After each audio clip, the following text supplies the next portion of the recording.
waiting for. Wait, say that again, Takuma? Yeah, I beat him. I was like, oh wow. Yo, he lags, yo. Yo, putting people. I had poison. I had Guy, and I beat him. I was like, yo, why is he just backdashing constantly? Like, what the Yeah, that's annoying. Like, especially if you're missing somebody. He normally uses what's it? And I died. What the heck? He normally uses Fury. Alrighty, so he poisoned against me, and I beat him. I was like, he texted me, said, run it back, and I was like, all right, let's go. Tried to find him, but I couldn't. So. No material. What the heck was that? Oh, that's me on Greetings. Alrighty. Back up. Alright, so let me start this thingy up. So I gotta make sure now I got the topics up and running. Then yeah, it's gonna be pretty short today. I got court today. Yeah, I gotta start on time because I got get ready for Fort Dix. You know, Muta Fours, man. You know how that rolls. Alright, so everybody, I'm just gonna put the topics. The rest of the stuff is on the Facebook. If you want to follow along, again, I'll just steer everything. All right. So, and we're gonna start the local recording. Oh, actually, I got 5 minutes. Okay. Got 5 minutes. Yeah, I think we can start this thing way too early. Nah, dude, yo, might as well just rev it up. Yeah, I'm gonna see if On Your Knees will make it. Because he said he's gonna log on a little late.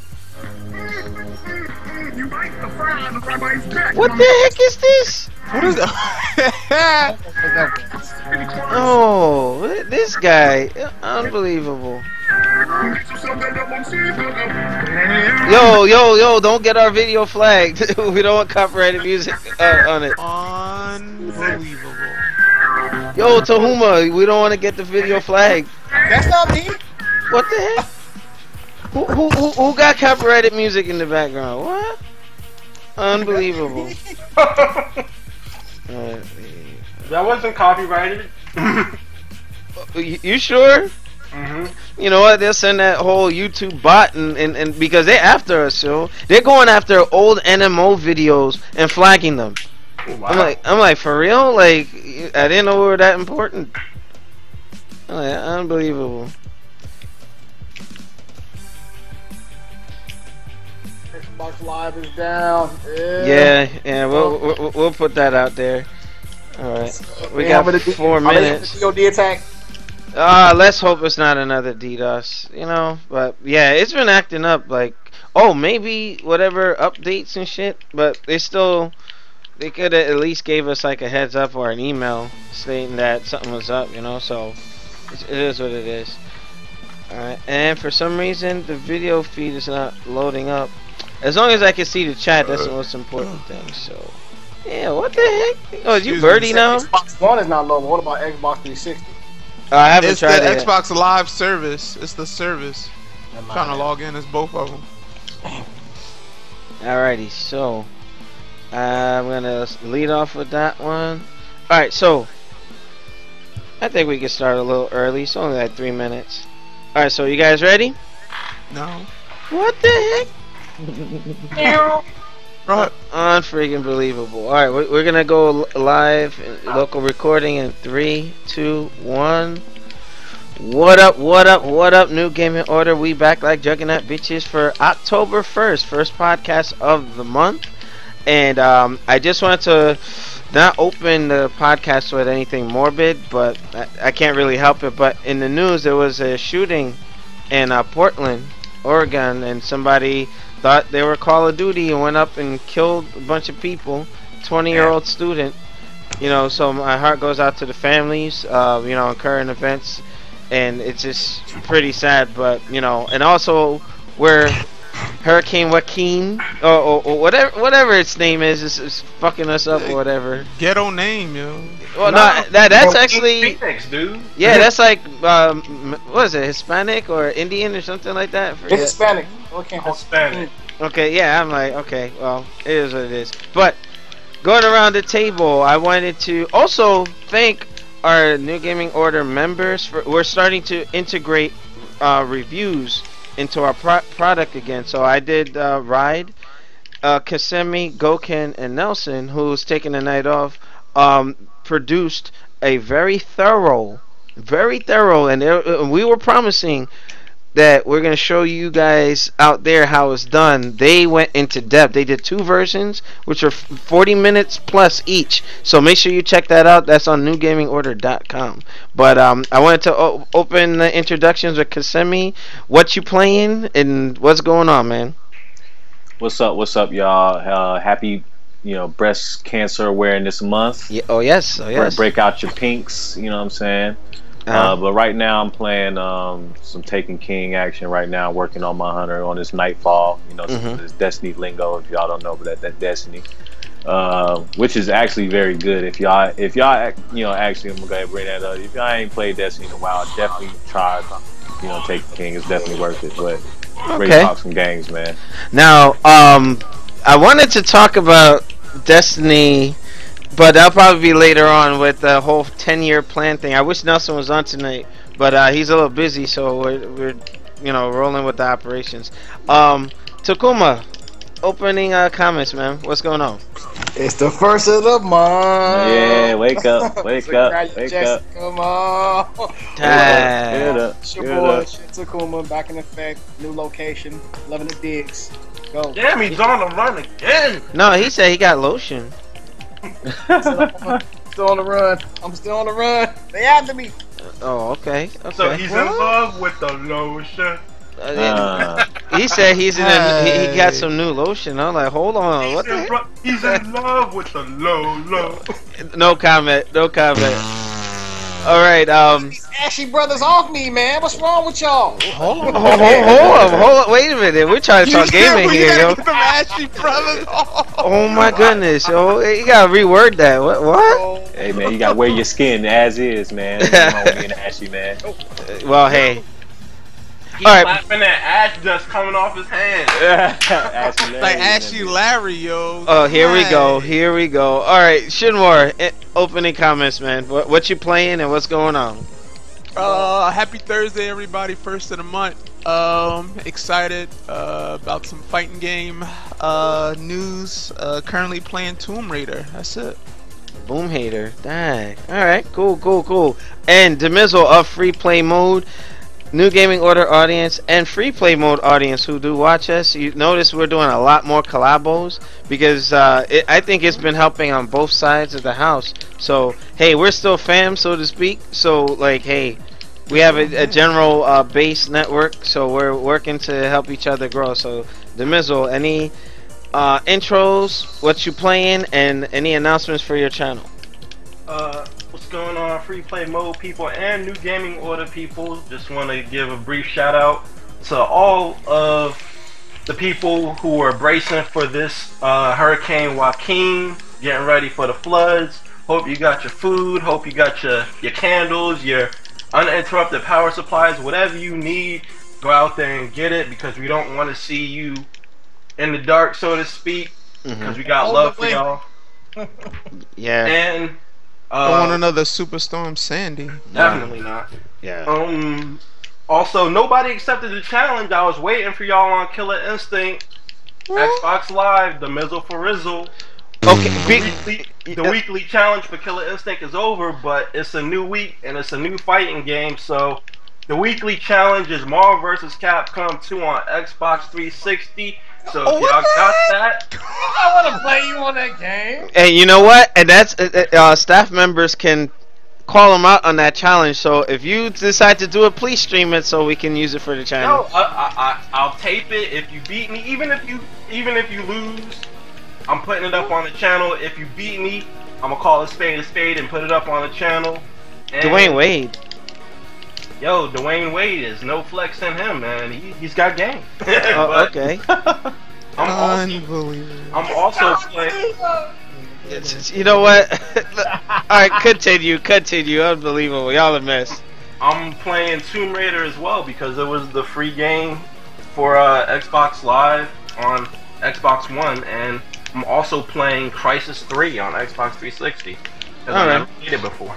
Okay, good stuff, good stuff. So, new gaming order, let's get started. Now, before we go into our first topic, I'm having trouble with the chat. For some reason, I can't see it. It's like not refreshing. So, I don't know if one of you guys can go to the channel and monitor the chat to see, you know, if anybody's talking, or, you know, a Slinky Jim or normal, you know, viewers, because I want to be able to communicate with them. But without further ado, let's get started. New gaming order. I will have you know a little bit of news, which is kind of like a PSA, but we can actually get, you know, Demizzle can probably expand on it a little bit. But we have talked about this in the past on prior shows, that, okay, media is going to change. It might be going completely physical base dissolving at some point. Now, I know that other folks were like other YouTubers, like mainly Review Tech, were saying, hey, you know, disc-based media is gonna go away in the next couple of years, and it looks like it's gonna be around a little longer than we planned, but it's inevitable. It's gonna change. It's not gonna be the standard as to which media is delivered anymore. All right, so with that, you know, a statement was put out, and you can check out. I'll put the link in the description below once we do the YouTube portion. But there's saying, hey, it's gonna be around for a while, according to the GameStop CEO. So I just wanted to know what everybody thought, because we are moving in that general direction. So I wanted to start off with Shin Takuma. Do you agree with the GameStop CEO stating that you know, we're gonna be using disc forever, when, you know, now the connections are getting better and so on and so forth? I mean, what are your thoughts? Well, I want to say I'm between yes and no. Why? Okay. Because we are advancing technology, and everything else is going to be changing with how we do play video games, how we stream, and everything else. We already got the introduction of VR. But I believe people still want this because, you know, what if that actual game that you downloaded stopped working for some reason, or it gets corrupted? You know, you can always re-download it though, but a physical disc has a like a life expectancy to it. Yeah. You know, so it depends on how long you keep a disc, or you keep it clean, you keep it updated and everything else or whatnot. So you can keep a game disc a while for quite some time now. You know, I still got ancient game discs lying around somewhere that's still in good condition. Okay. But you know, I think it'll be around for quite some time unless someone creates a new way to like put games on disc and it won't scratch or something like that. But I think it'll be around for quite some time. So I do agree with him to a certain degree, but you have to just wait and see. As technology changes, so will we. So okay. Kasemi, what are your thoughts? Do you think the GameStop CEO is his predictions are correct in terms of saying, hey, these discs gonna be around forever? Well, shit, as long as there's gamers like me around, it's gonna be, because I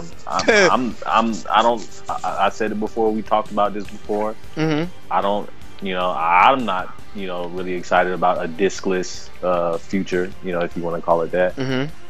So I mean, as long as there's gamers out there like me, and there are, of course, that collectors and enthusiasts that like physical things, and I mean, who doesn't? Hold on, what? Oh, excuse me. Sorry.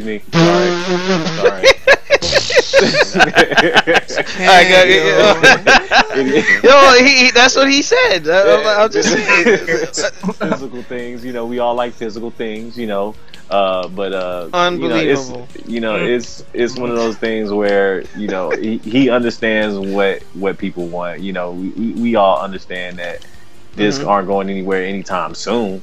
I mean, this cloud ecosystem thing that we're talking about and all this diskless futures, I really wish that they just cut it out and just understand that people like these, items, these handheld items that I can actually hold, and you just feel that ownership.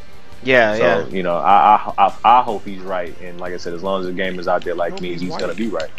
Okay.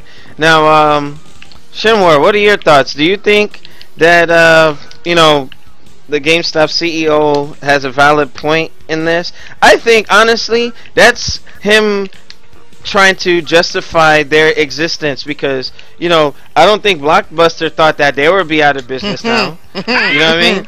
I don't think. True, very true. I don't think like Palmer Video or all these other mom and pop places thought that they weren't going to be in business when, you know, the Netflix model came out. It's inevitable. I see a change coming, but you know, I'll say my part at the end. But your thoughts?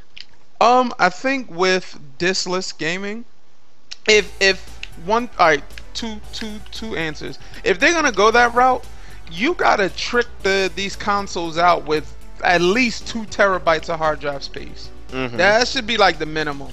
Second, when you look at the PC, who's buying discs, CDs, DVDs for the PC? Everybody downloads it. Yeah, they go through Steam. They go through Steam, like a vast majority. But here's the thing: the hard drive space, it's so cheap now. 1 terabytes are like $50-$40. So you know you can have 3 1 terabyte hard drives in your system, and now, you know, be concerned about it with it filling up. But for consoles, PS4 and Xbox One, 500 gigs is not enough. Yeah, and before I give Demizzle the floor, those of you who are trying to get the 1 terabyte PS4s, beware. If you notice, the Generation 2 PS4s are, you know, the ones that run quieter, use less power consumption. What they're trying to do is, with those first generation PS4s, they're sticking 1 terabytes in to empty their stock or their surplus, so that they can, you know, hey, we're already on Gen 2s. So be mindful of that. And actually, the Red Dragon, check out his YouTube channel. That's where I cited the information. And after reading some of the links and everything, man, that I can't disagree with them. That seems like a smart move for Sony to do that, because hey, if they just want to purge that, hey, what way you know, better way to go than to do it that way. But just be mindful of that, guys. All right, Demizzle, to round us off, what are your thoughts on, because I know you can get into a very detailed thing with, you know, the internet speeds and all that, because we've beat a dead horse, but I just want to focus on, do you agree or disagree, and why do you think that he's really trying to justify the need for a GameStop by saying, hey, disc-based games will always be here? Well, I agree with you in that he's trying to justify his brand's existence, because, as you said, like Blockbuster Video and all these other places didn't think that the internet streaming would and like this through mail model would actually work or take hold so fast. I don't agree with that will be with physical media forever. Like I say within the next 10 to 15 years we are going to move to a predominantly digital distribution model, because 10 to 15 years from now, like, the internet speeds will be there, because they're there everywhere else in the world, just not in North America, because we're still operating off and 4G like we're still operating off the copper wire standard. What pretty much every other industrialized nation operates off the fiber optic model. So they have the internet speeds to support a wholly digital distribution model, while we don't. And the sad thing about it, us supposedly the greatest, well, we're the greatest nation in the world, and we're lagging behind in certain things. Yeah, you know what I mean? It just like it's an enigma to travel. It's how the internet is treated here as opposed to everywhere else. Everywhere else, like in Western Europe and in Southeast Asia, the internet is treated like part of the infrastructure. It's just something that gets done by the government. They go out and run the wires, and then they lease the wires and to the company stations to the companies. They lease them to the telecom. President, that's why I'm going. Like here, it's totally dependent on the telecoms to run the wire and maintain the service hubs. And if, like, say, like, you guys all live within decent distance of major metropolitan areas, or within major metropolitan areas. I live essentially out in the sticks. I am what you call last mile service. In the Hey. Boondocks? L3. And Hey. if, like, say Verizon, say Verizon, well, they have determined, like, Verizon has determined that it's not cost effective to run Fios high-speed internet, which is fiber optic cable, out in this way because not enough people would subscribe versus the cost of maintenance. So that's how it is in the United States and much of North America. Greed.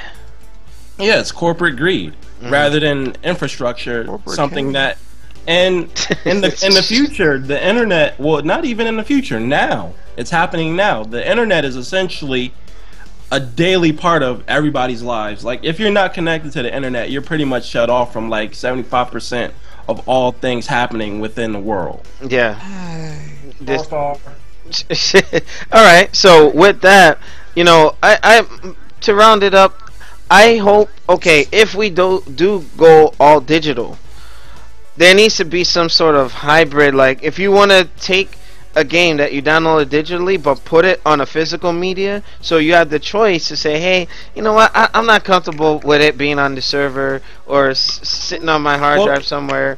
You know, That's how Steam is right now. Like, they have that model. Like, say if I have a game called Knockdown Blow 2, which is a karate game, and if it ever went off of Steam servers, I can easily burn it to a disk and preserve it and install it and play it at my leisure. That's true too. Now this is what needs to be spread across the, like, you know, for consoles. If they go that route, they need to adopt. Steam got it right. You know, let's you know, be honest. Steam got it right. The consoles need to adopt the Steam format with how they're doing things. It's only recently they started doing like digital sales and all this other stuff. Like, remember we were talking about it on podcasts way back when? It's almost as if I feel like they're watching YouTubers out there. Like, I don't know if you guys saw the video about the avatars, where I'm like, hey, they need to bring the avatars back, and all of a sudden November. I'm not saying my show or our show here is the prime thing, but I think they're listening. You know, so eventually I'm sure they're gonna get on board. See, but here's the problem with that, Alex. Like, it's easier to do for Steam because the DRM isn't as heavy as it is. Like, a lot of these companies are not concerned with PC piracy, and while on the console side, like, it would hurt them a lot more. yeah, so you can't afford to have people burning their own disks because then you make it easier for them to decompile code and see, like, okay, this is where this is where the DRM is, and if we can patch this out, we can essentially just give the game away for free. No, but you do know that the consoles generally always sell better than PC games. They always do, but and so they're worried about like piracy. Like, come on, that's just greed. You know what I mean? no, but prime example. Look at the Dreamcast as a prime example. The reason why the Dreamcast system sold a lot was because it was an easy system to pirate for. Oh yeah. Like, shut up, yo! What the heck? Yo, putting us, Good times, bro. Good times. Like, literally, all you had to do was either download the game from the internet with the boot disc patched into the disc, or burn a boot disc and burn a copy of the game and load up the boot disc in the game. And while the system sales were not hurt by that, system game sales were hurt by that, because I remember having Marvel vs. Capcom 2 pirated well before it even came out in, like, Japanese. New Game in Order. The views expressed by Free Play Mode does not represent Nelson and myself. The statute of limitations is long past on that crime. I'll be alright. But here's the thing too. I think with the whole piracy thing, if they do go all digital, they can have a little more security on it. Does everybody agree with that? Yeah, it's more than a little bit. It's a lot, because they're essentially controlling the content 100%. Okay, fair enough. Now, now Noob's timing is something else. You know, we're gonna round this segment out with. He's on? Yeah, he just got on. I'm right. You see, I set the podcast up tonight, so if folks want to show up late, I can just add them to the call. and we're still good. So, Noop, you're joining us at the tail end of this topic. The GameStop CEO is boasting that he feels disc-based games will never go away. And I wanted to know, yeah, you agree or disagree? I'm gonna agree to disagree. It'll be a very long time, and it'll take a few compromises. Number one, you have to realize, as of now, when you buy something digital, it literally has zero value, because once you can't trade it in. Yeah, you can't trade it. You can't do anything. Like, if it sucks, sorry. So they would have to implement some kind of, hey, digital trade system. Huh? They need to do a digital trading system where Microsoft talked about that. Didn't you see the show, Noop? Didn't you see the show, Noop, way back when I said I would be okay with the digital stuff if, like, a game that I just have buyer's remorse for, I can be like, okay, take away my DRM and give me another game at like 20% off. At least, like, take the GameStop method, but digitize it. You know what I mean? Give credit towards a newer game. You know what I mean? Yeah. Like, you're gonna get more people who are gonna move behind it, as opposed to, like you said, zero value. I can't trade in my Sunset Overdrive. You know what I mean? It's still sitting on the damn drive. Yeah, that's. And like, I read somewhere they were talking about, I think Microsoft, somebody was tossing around the idea of having a marketplace. You buy a digital game, let's say you're done with it, then they give you the right to sell your license to someone else in the digital marketplace. So it kind of like, that was early on. That was early on, but then the whole fiasco with the DRM within the Xbox One. I've heard it since then, but that's one. I mean, granted, there and then also, in my opinion, if you're gonna go discless, there needs to be a price cut. I mean, they need to be $5 cheaper. They need to be $10 cheaper. Nah, $10, yo. Here's the thing. Back in the day, before we conclude this topic, I remember where I was young when they were talking about this. You was a bum. living on the main streets, yo. I remember these guys. I can't talk to them. I remember Sega said something to the effect where the cost of the games would go up. I remember going into the Dreamcast and PlayStation 2 era that they have to go up in price because of printing the disc. Now, we're flash forward, like, all these years later, decades later, you're looking at the same prices, if not $10 more, and most of the stuff is delivered digitally. And then just think about what else you're saving. You're not even printing a disc. You're not shipping nothing. You're not packaging nothing. You're not doing none of that shit. So it should be at least $10 price cut for and not only that, the Halo 5 Guardians, one of the collector's items, I believe. You get a digital code, but you get like a disc with the music on it. Yeah. So I'm sitting there like, they're gonna make a way. They had such backlash. They said they're gonna make a way to where that you can like trade in the code at your local retailer to get a copy of the game. And like, I mean, at the end of the day, I think it's going more and more digital. Like, but we're only gonna spend money on digital titles that we know are gonna make it. Like Halo 5, I wouldn't mind buying that digital. And man, you have to also realize you're cutting out a huge market of people, because I mean, there's a lot of people who don't have the internet speed. And Demizo was talking about that. And then think about this real quick. Think about this real quick. What is the whole point of the whole digital system anyway? It's the convenience, right? Like, a lot of people wanna be able to download the game day one. Sony pushes that a lot on the PlayStation Store. I always see day one digital. Midnight, play at midnight. Yeah, they do it on the Xbox as well. Like, hell. Yeah, and it's one of the, it's an advertisement. Like, hey, this game comes out at midnight. On the dot. You can play this game first. Before anybody else. As soon as midnight hit, you can play this game. And that's like one of the draws to being digital. Which I don't think that it's worth a $10 price cut on my game. No, I don't mind going to GameStop and going to get it, old school style. Yeah. If I know I got the physical copy and I own that, and I ain't got to worry about DRM and all that old crap like that. So Okay. But the other thing you gotta look at too is like one of the reasons I haven't bought my last few games digital, even though it was convenient, I didn't feel like going out. You still have competition like Best Buy, where you can get a membership and get 20% off brand new games for 2 years.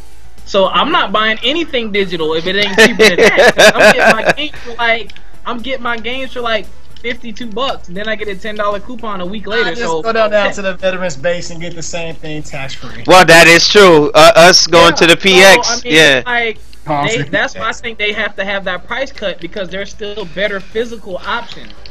Now, if they got rid of this completely, then yeah, we would have no choice but to pay whatever they offer. But they still have some competition. But I do think when he says that, I think he means not for a while, but I mean 20 years from now, who knows, dog? Like, who knows? All right. Yeah, I said 10 to 15 years from now we'll be in a totally digital distribution market era. I might be out, though. Yeah. You know what? We're just gonna speculate, but you know what? New Gaming Order audience, make sure you rate, comment, and subscribe. For those of you in the chat, I don't know what's going on. I can't see it. Like, I tried Internet Explorer, I tried Google Chrome, it's just not working.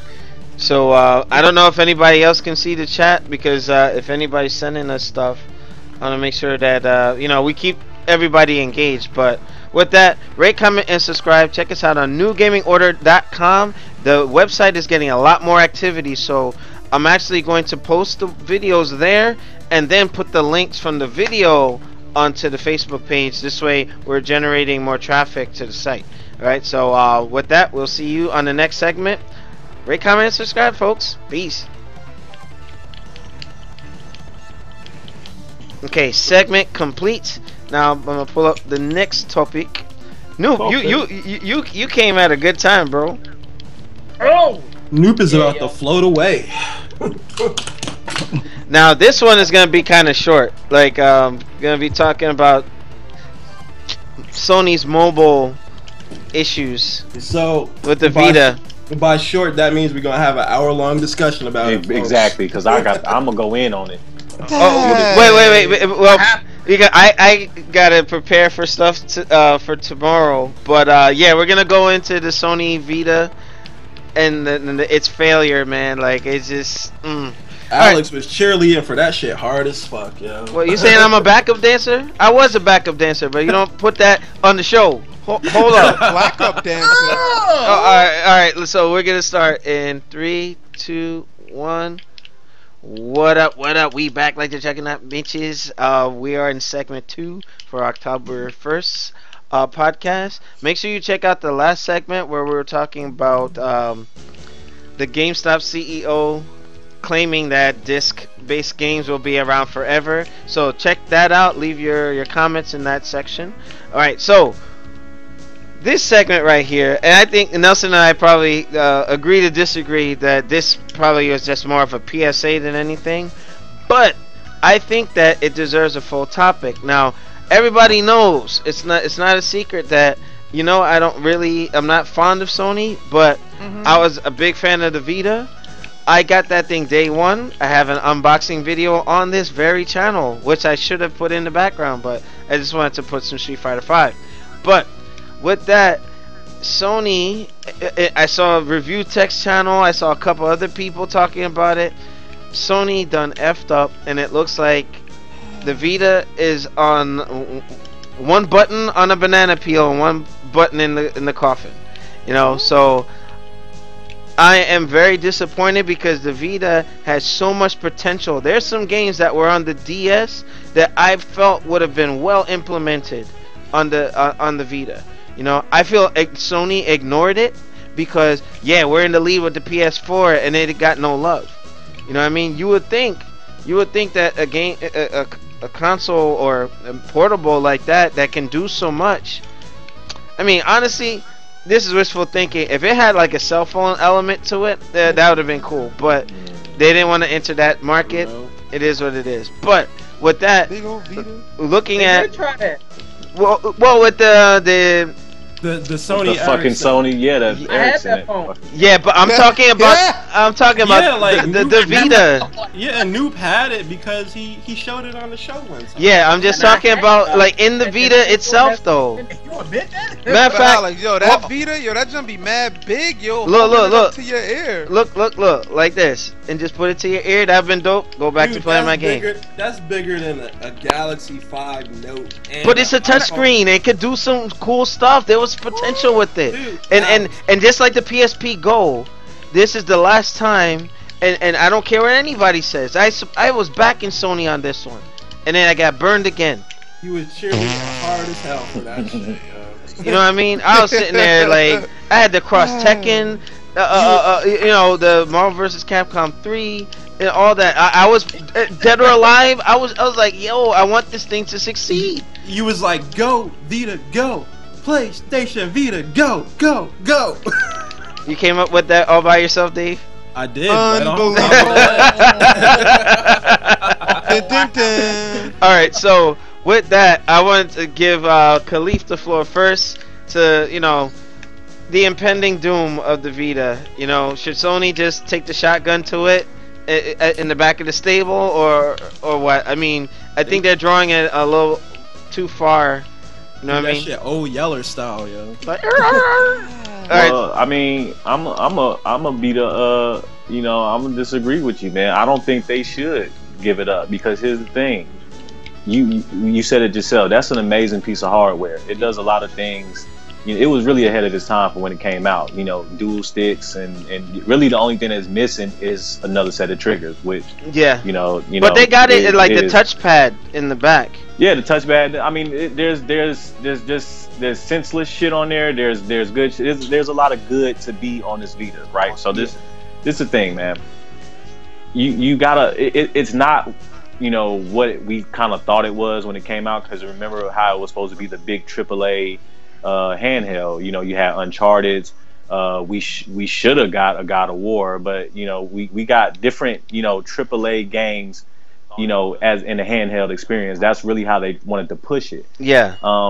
That whole thing with the remote play with PS3 blew up in their face because they pretty much got sued for that shit. Yeah. It didn't do what was advertised, but to me it's the little things that it doesn't do. Mm-hmm. It plays games well. I have a Vita as well. I love it because, you know, I play it for those games that I may have, you know, never played, you know, any other way. Yeah. You know, like I said, when this generation started, I started to try new things, and there's games on the Vita that I've played that I've never would have played, you know, anywhere. Like, you know, my Hotline Miami, I played that on Vita first, and I that's one of my favorite games of last generation, and this one Hotline Miami 2. Okay. So, you know, there's different games that I've dabbed into, just kind of, you know, off PlayStation Plus. You know, free games, you know, I'm gonna try it out. So it's definitely a great platform for them. Mm-hmm. They're neglecting it, and I don't know why. And this is the thing, even with the Vita, what I really think that they shit the bed on was the PlayStation TV.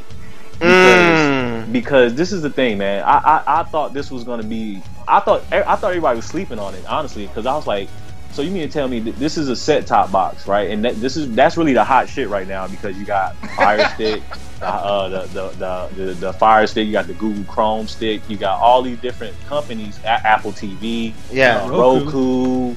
You know, we can name them all day long. Yeah. So for PlayStation to get into that, I thought that was so smart, bro. And you know, it was one of those things where, you know, you got a set-top box that plays, you know, PlayStation games, PlayStation 2 games, PlayStation 3 games, possibly with PlayStation Now, and it does remote play for PlayStation 4. Like, how can you go wrong? Yeah. They didn't even get the basics right. PlayStation TV to this day still doesn't have support for Netflix, still doesn't have support for YouTube, and that's the little things that I'm talking about. They had support for YouTube on Vita, and then they took the support off.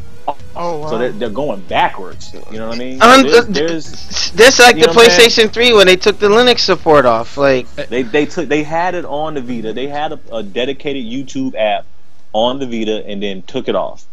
And I'm like, what the hell are you doing? Like they got a lot of stuff that in the right hand. I'm sitting here thinking to myself, like, who the hell is in charge? You know, who is in charge of this shit? Like, you know, who makes these decisions to not put Netflix and YouTube on this set top box y'all are pushing? Some white guy. Yo, Alex, you mind if I go next on this? Yeah, sure. You know, but to wrap it up, man, they really don't need to shut it down. They just need to take their time and think about what they're doing. They're doing the dumb shit, you know, instead of doing things that complement, you know, the maybe the casuals or the other people, you know, because they're putting PlayStation out on Samsung TVs.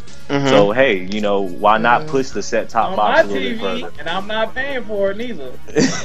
Unbelievable. Yeah, man, that's how I feel about it, man. Okay, Demizzle, what are your thoughts? Here's the problem. It's what Kasimi said is the main problem. This is a portable platform with AAA titles, and that's not what you want out of a portable platform, because look who the thing is marketed at. We are the age demographic in this group here is like late 20s to mid 30s, and the PlayStation Vita is marketed to that mid 20s to like mid 40s demographic. Okay. Let's explore what's in this demographic. What do you do with a portable console? You play it on the go. Like, how many of us drive in here? Presumably everybody. Right. Like, so when are we supposed to play this thing? We can't play it while we're driving. Like, when we get home, by and large, our consoles are right here that have the real versions of those AAA titles. So why would we want to go play a stripped down version of a AAA title on a portable console? But some of them did play well, like Cross Tekken. This was good. No. I'm not saying that these are bad games. I'm not saying that the PlayStation Vita is a bad piece of hardware. It's an excellent piece of hardware. As you said, well ahead of its time. But the aim was totally wrong. Look at other things that are in the same space. You have you have smartphones and you have the Nintendo DS. Look at the types of games that are on those two platforms. Super simple. Yes. It's what was supposed to be the grown-up Game Boy, I guess. No, but when people play mobile games, they don't invest huge chunks of time into them. They play them for 5 to 10 minute bites while they're not doing anything on their way to doing something else, or while they're waiting to do something else. They're not, and the games on PlayStation Vita, you have your Uncharted, you have your Resistances, you have your God of Wars, you have your Marvel vs. Capcom 3s. You have those games that you have to sit down and invest huge chunks of time into in order to do anything with. And they're very engrossing games. I've played them. They're great games, but they're not games that you want to invest huge chunks of time in while you're on the go. Like, when you're on the go, you want to play that 5 to 10 minute piece of a game. You want to play that Candy Crush that you could do 5 minutes, and you want to play that endless runner. So it pretty much didn't find its true identity or set itself apart to really get. No, it has its identity now. It has its own identity. It's just aimed at the wrong market. It's look at this though, man. Look, the identity was wrong. They classified the Vita as something that it really didn't turn out to be. They wanted it to be the games on the AAA games on the go. That's what they wanted. That's why they made it. They made the Uncharted, and they made those. They tried to, the Resistance and the Killzone. They made those for that purpose. Now, when you look at the Vita, the games that come out for it are all cross-platform. You got games that come out, for PlayStation 4 that get ported to Vita, PS3, vice versa. But so those it's found its identity with whoever wants to play those games on the go, I think. But those are still those types of games that I mentioned. Those are still those types of games that you have to invest huge amounts of time to in order to get anywhere into. Like, You can play Candy Crush and get to like level 10 within 5 minutes. You can play an endless runner and get a pretty high score within 10 minutes. Like, you play one of these cross-platform PlayStation 4, PlayStation Vita games, you're not doing anything in 5 to 10 minutes. You're barely getting out of. I disagree. Ali Ali 2, Hotline Miami, you know what I'm saying? You can play those. But those aren't the AAA cross-platform titles. Those are if like, that's what you mean. If that's what I see. Okay. I see what you mean. like Ali and things like that. I have Ali on my Xbox One and I have it on Steam. It's a great game. It's a game you can, I have it on Android. I have it on my iPhone. It's a game you can. It's a game made to play in small chunks. Right. We'll talk afterwards. All right. Yeah, I mean, for the director's cut, I want to give everybody a chance to speak on it. But Shinwar, what are your thoughts? I mean, Sony went to the well 4 times. You know, I mean, and the only time they really had some success was with the original PSP. You know what I mean? And then now they just messed themselves up, man. What are your thoughts? I mean, I think you and I talked about it earlier. You know, the Bravia, the Sony Vaio. It might just be time to pack it up. It had its run. I don't know if they're in development. I don't know if they're in development of another handheld device. Yeah. We know Nintendo has that locked, but I mean, okay. So we've seen that it can work in conjunction with the PS3, PS4 as a second screen and a companion. That was cool, but in regards to his own game, you know, with the AAA titles, it might be time to pack it up. There were some games that should have come out on it that the DS got. Like, and I keep saying Lords of Shadow, A Mirror of Fate. There's no reason why that game should not have come out on the PS Vita. No reason whatsoever. So it's just it's just a strain to me, because now I'm gonna be sitting with that system and nobody's gonna want it. Like, what am I gonna get for if I trade it in? You know what I mean? You don't. I'm telling you, man. Like, if you wanna enjoy the Vita, there's things there for you if you want to try it out. Like, what's the last game you played on the Vita? What did I was playing? You had Cross. Wait, you had Cross Tekken. Yeah, right? I got a bunch of games on there. You gotta play. Like, I'm telling you, man. Like, if you go on, PlayStation Plus is Vita's best friend. I'm telling you right now. Oh yeah, because indeed. I haven't bought a game for my Vita ever. Yeah, they're just giving games away. They just giving them away. You know, and if you try them, you might find something you like. Cause that's really what happened with me. Cause I bought it. The only reason why I bought my Vita was because it was I bought it like around the holiday time, you know, Black Friday time, a little bit after. Which one do you have? And The OG, the OG, the big one. The OG, yeah, okay. I like that one. You know, but it was $179 for the Vita. I got a grip thing, you know, that kind of makes it feel like a controller. Yeah. I got Uncharted and a couple other games for $179. So I felt like, you know, I'm not going to get it any cheaper, and I got a PS4. You know, I want to do the remote play and all that stuff. So I figured I'd give it a shot. Like I said, never bought a game, you know, but I had. And here I am. I bought games. Oh, yeah, exactly. I have 50 games. I have at least 50 games on my Vita that I haven't played yet, haven't touched yet, and then there's some that I love. So I'm telling you, man, PlayStation Plus is your best friend for Vita. All right. So, Shinwar, did you complete your point? Yeah, I'm done. All right. Now, Noob, did you get to? You spoke on this yet? No. What was the overall question you guys had? Because we talked about a lot of things with the Vita. The Vita, like Sony, it looks like they're about to pull the plug. It's on death's door, you know. And my thing is, pull the rug. You know, do you think it's too soon? Should they just tough it out? You know what I mean? Because they abandoned the PSP Go a little too quickly. You know what I mean? And I just thought. Was that the all digital one? What, the Vita? Yeah. No, the Go. Yeah. I think that was all digital. Yeah. So now Vita has discs again? No, the Vita has like those cartridge thingies. You know. You have to look at business.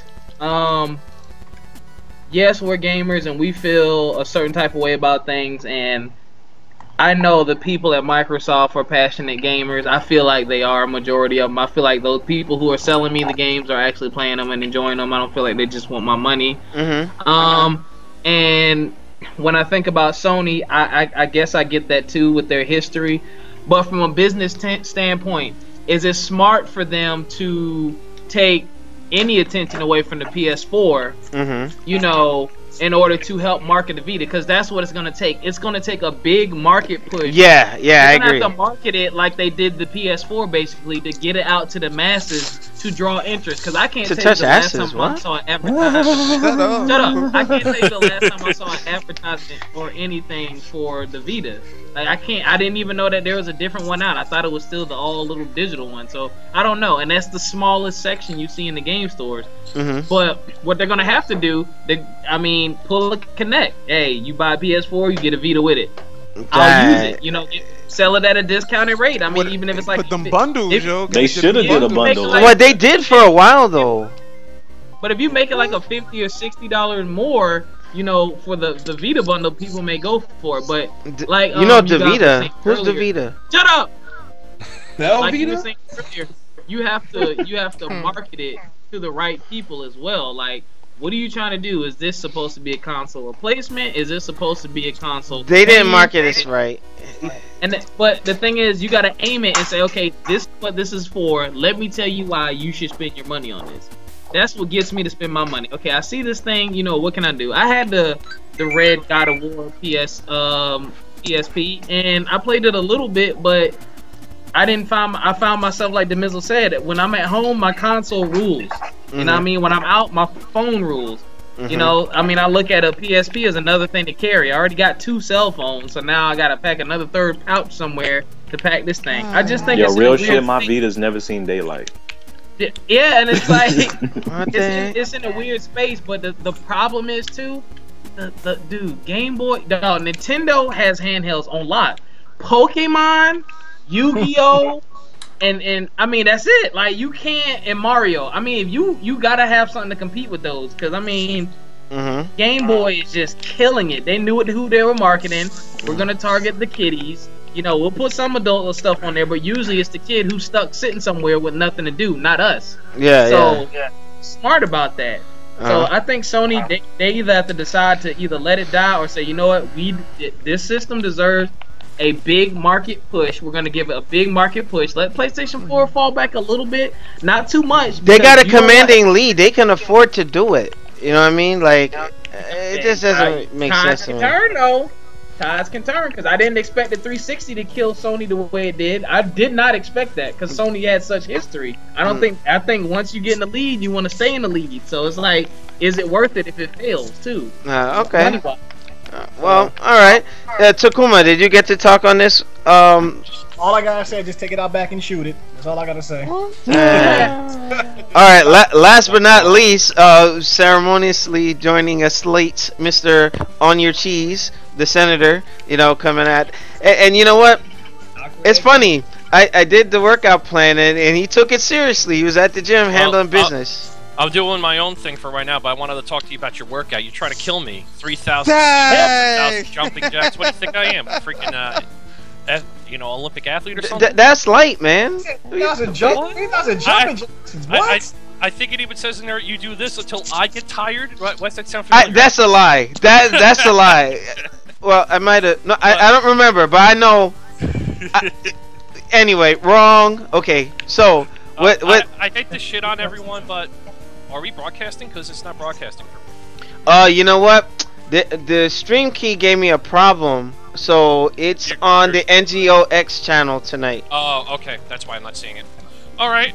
So we're talking about Vita, and Sony is looking like the impending doom. They're about to pull it to the shed, in the back of the shed with the shotgun. give it the old Yeller treatment. Yeah, and my thing is, I am displeased because I supported the Vita since day one. Day one. You know? Alex, I think you're just butthurt that the system you supported since day one is about to get the old Yeller treatment. Yeah, Slinky Jim, I had a browser issue. Something was going on, like tech difficulty, so I just did it on this channel. So, yeah, that's why we're here tonight. But everything. Alex is gonna have a response from a comment, so you went to the comment section. No, I'm just like I'm all over the place today. I was trying to see. I couldn't even host it on the other channel. It's not loading on my thing. I don't know what's happening. But yeah, you were saying, Chris. Yeah, I think you're just butthurt because of the system you supported from day one's about to get shot in the head. Well, here's the thing. Since and you know, what was Nintendo's strategy that brought them success that maybe Sony could have, you know, done the right way? They actually had third-party support on the DS. Monster Hunter is huge in Japan and Europe. That's a very social game because you can play with random people on the street. Yeah, but I think there's a version of huge. Monster Hunter on the Vita as well. But I don't think that's nearly as popular as the DS version. And that's underpowered in comparison to the Vita. But you gotta remember, Nintendo's been in the handheld market way longer too. They were the first, weren't they? Yeah. Well. You know, Game Boy. For me. They had Mr. Game & Watch way back in the day. Yeah, I remember that. Oh my goodness. I had one of those. But yeah, they because the only alternative then were the fucking shitty Tiger handhelds, and those were garbage. Yo, that Tiger, I wanted it so bad. My first Tiger game was Gauntlet, and it was the same animations. I had a few of those. I had Metal Gear and a few others. They were garbage. But yeah, it was yeah, they had the installed user base to go to. Yeah. So, you know, and it just carried on from there. People always bought the Nintendo handhelds. I've had, except for the Virtual Boy, I think I've had every iteration of the Nintendo handhelds. Including well, you should have got the Virtual Boy. 3DS. Dang. Well, Alex, it's as Newt said. It's like Nintendo marketed their product to the right demographic because, as you said, it's marketed to people aged like 5 to 13 primarily, who don't have anything to do, who are going to be sitting places for long periods of time, where they can invest time into playing Pokemon or New Super Mario Brothers or Yu-Gi-Oh or those types of games. Like you don't see very many adult AAA titles on the Nintendo 3DS where anyone. Well, there was a Super Street Fighter on there. My sister was playing that, and that was pretty dope on there. Yeah, but unlike the Vita, that's not the rule. That's the exception to the 3DS on the 3DS. On the Vita, games like that are common. You see AAA titles all the time. Okay. Yeah, installed user base and third-party support. That's what it is. How many, aside from maybe niche-type RPGs on Vita, what kind of third-party support do they have? This is true. This is true. I'm just saying. Vita has the same issue as the Wii. It doesn't have third-party support. Well, you know what he said. Well, I don't know who was it. Andrew House. I don't know who they were talking to, but the guy from Sony said that. Well, it was. I think it was Hugh Hayucita actually. But it was. He was saying that. You know, he was basically blaming the mobile market as far as like mobile games and stuff like that. Nintendo was blaming the mobile market on why the Wii U was not catching on. They're like, oh, the pad didn't really identify itself. They got away with an underpowered console once. They weren't doing it twice. Well, you know what? Could it be that the Wii U and its touch screen or its little pad and Sony, how they were utilizing the Vita, suffered the same fate? You know what I mean? Because it's essentially kind of like the same thing. You can remote play on it or do whatever, and like, you know, you can't really separate it. Well, the Wii U's controller from the system, but the Vita can at least be a standalone thing. You know, but now Vitas have been reduced to just be like, you know, music and porn hubs. I've seen soldiers do it. It's the indie machine. I'm telling you, man. It's for the. I feel like that the people that have the Vita that do what I do with the PlayStation Plus and take advantage of what they're giving you. I feel like we all feel the same. That the Vita doesn't feel dead to me because every month I got 3 new games that whether they be good or whether they be bad. I got 3 new games at least. That I get to try and play. You know, I may not, you know, the only time truthfully that I play my Vita is when I'm feeling stupid lazy and I just want to sit in the bed and chill. You know what I mean? Or I'll take it. I'll take it to the bathroom with your boy. Go ahead. And do that. So gotta sit on the throne. So it has like I said, my Vita seen daylight maybe one time because I wanted to test the remote play feature, and it actually worked. But it doesn't feel dead to people like me because we take advantage of it. We take advantage of it, and I'm telling you. Yeah, so I'm telling you, if you take advantage of it, the Vita will be your friend. If you take advantage, like I said, PlayStation Plus is what you need. And now with the Street Fighter V beta, when it first was rolling out, since I didn't have my arcade stick, I was actually using that. The first time I laid my eyes on Street Fighter V beta was on the Vita. It was amazing, really. Like, but Slinky Jim was saying, I have a 3DS and it's nice, but I never play it much, so okay, yeah, and he's pretty much agreeing with some of what we said. But shout out to Slinky Jim for finding us. Like, I had to post it on the Facebook page to where we are. So this is the only night we're probably gonna have it on this channel. But just a quick update: Xbox Live is, I believe, back up and running. Yes, it was having some issues. So with that, it's running now. So. Okay, so with that new gaming order, we're going to bring this topic to a close. Make sure you rate, comment, and subscribe. Check us out on newgamingorder.com. And shout out to our partner, Fullscreen. We've been picking up a lot of momentum, so consistency is key. And, I appreciate the staff for helping us out, and to free play mode. So with that, we're going to bring this segment to a close and come to our next topic. Make sure you subscribe to us. We need the support. We're almost, my goal before the middle of next year is to at least have the 2,000 subs. I think we're going to make that. But we're going to see you guys in the next segment. Peace. Okay, we are still online, but the local recording is done. Is Fighter 5 beta still active? No, it's not active. No, phase 2's coming. Blaze Blue. Yeah, we can hear you. Alright, do you hear the sound? Yes, we can. Oh, boy. Okay. Just making sure it's online. I didn't get a chance to set up before in the last section.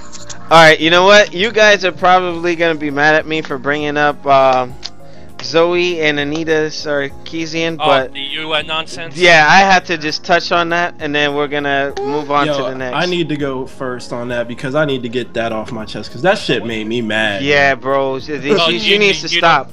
You know about that report that was released? Oh, hold on. Let's get started. Hold on. In 3, 2, 1.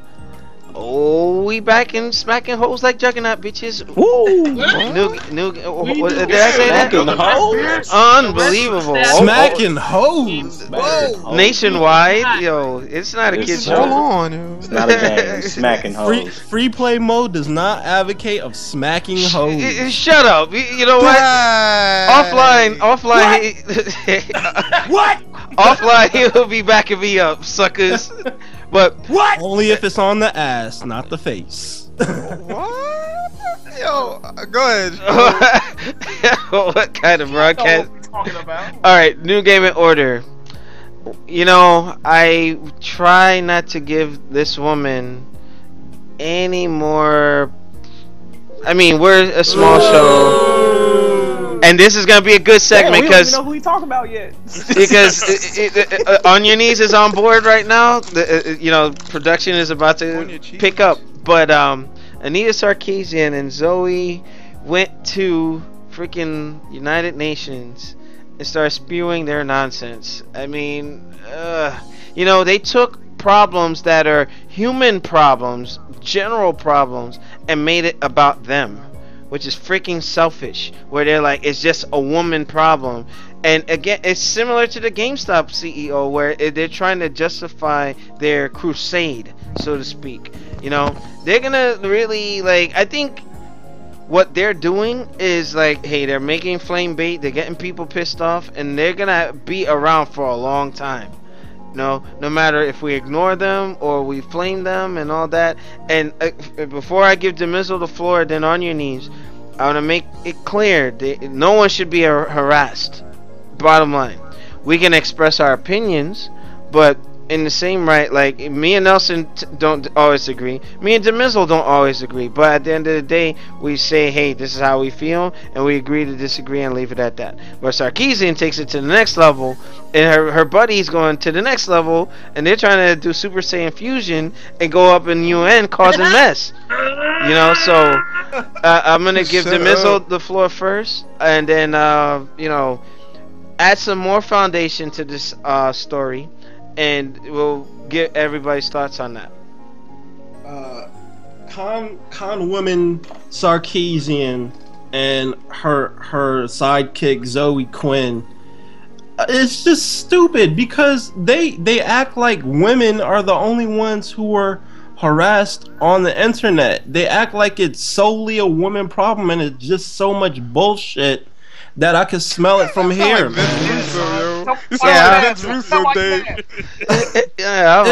It's stupid. It's like if you saw a live feed of my computer screen right now, I'm on IRC, and I can go into a room and I can guarantee there's about 5 people talking about me, like thinking that I'm not paying attention to it, but I could say they're harassing me, but I really don't care. It's not a woman problem. It's an internet problem. It's a human problem. Yes. It's a problem that people on the internet have entirely too much time on their hands, and this is what they stoop to. It's essentially the keyboard warrior syndrome. People who would never do anything in life, like gotta find a place to vent, so they do it on internet forums, they do it on IRC, they do it online. They're e-thugs. That's all that is. Yeah, e-thugs. That's what it is. It's just e-thuggery. And they act like this is West side? What? East? No, east side. Like, escape key out this bitch, motherfucker. Hey. But yeah, man, they act like this is solely targeted at women, and it's not.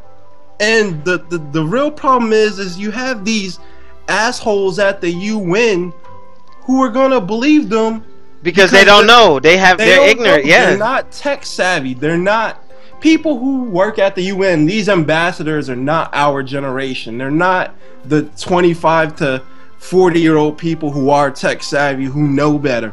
These are like people in their 50s and 60s who didn't grow up in a technological age, who are totally clueless to this. Maybe you have 1 or 2 who knows what the fuck is going on, but by and large they don't. And they're gonna believe these people, and you're gonna have this whole outcry of these poor women, they're being harassed. Oh my goodness, what can we do to stop this? These poor women, what are they gonna do? We have to make the internet a safer place for these poor women. And it's just fucking ridiculous. You know what, New Game in Order, you know how me and Demizzle fight a lot. But I have to say bravo to that, man. And you know what, I wanted to shout out Nelson. He's in the chat, and it's like, yeah, Nelson's right. They want attention.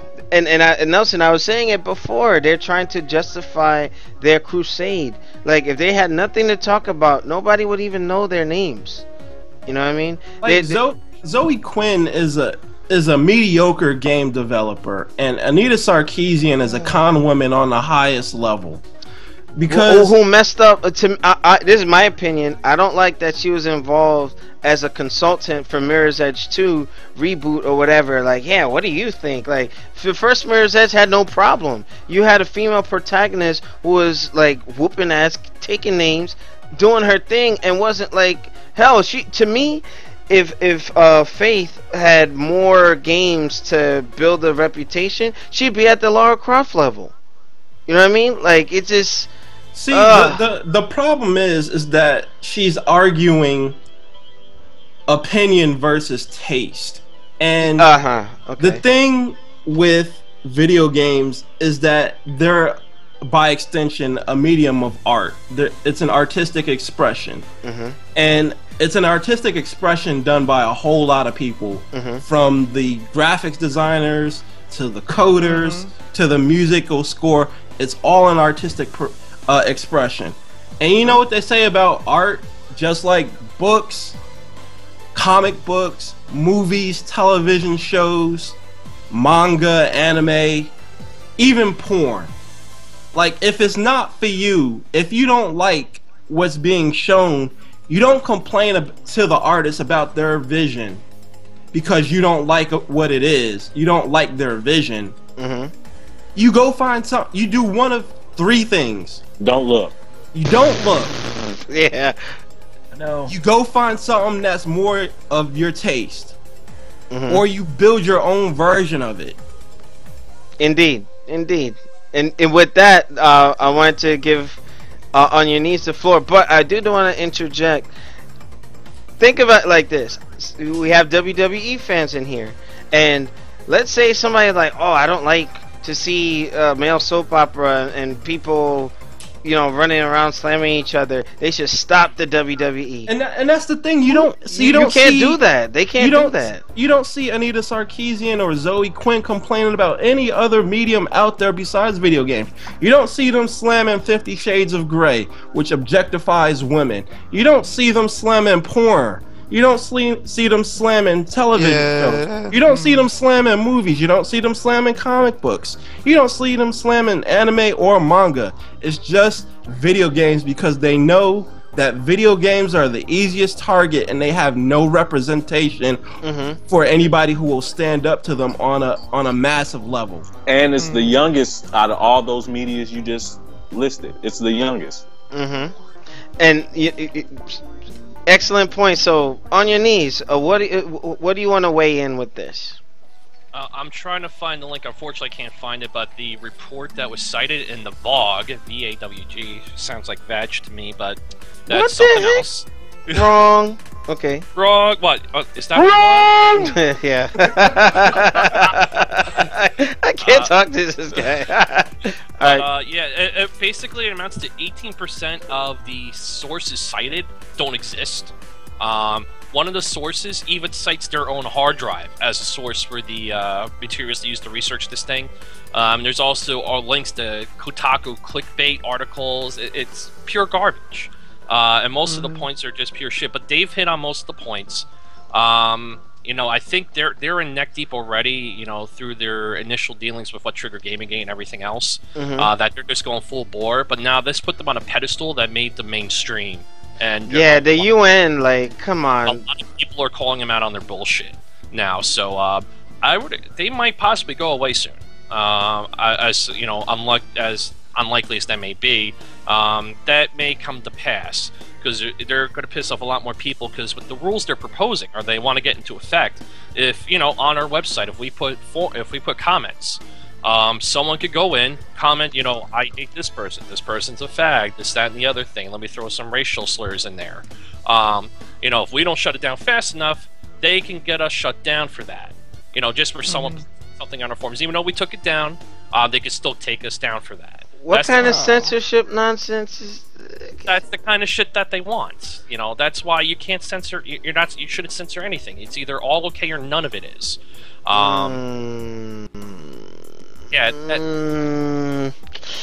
I don't know about that. You know, because here's the thing.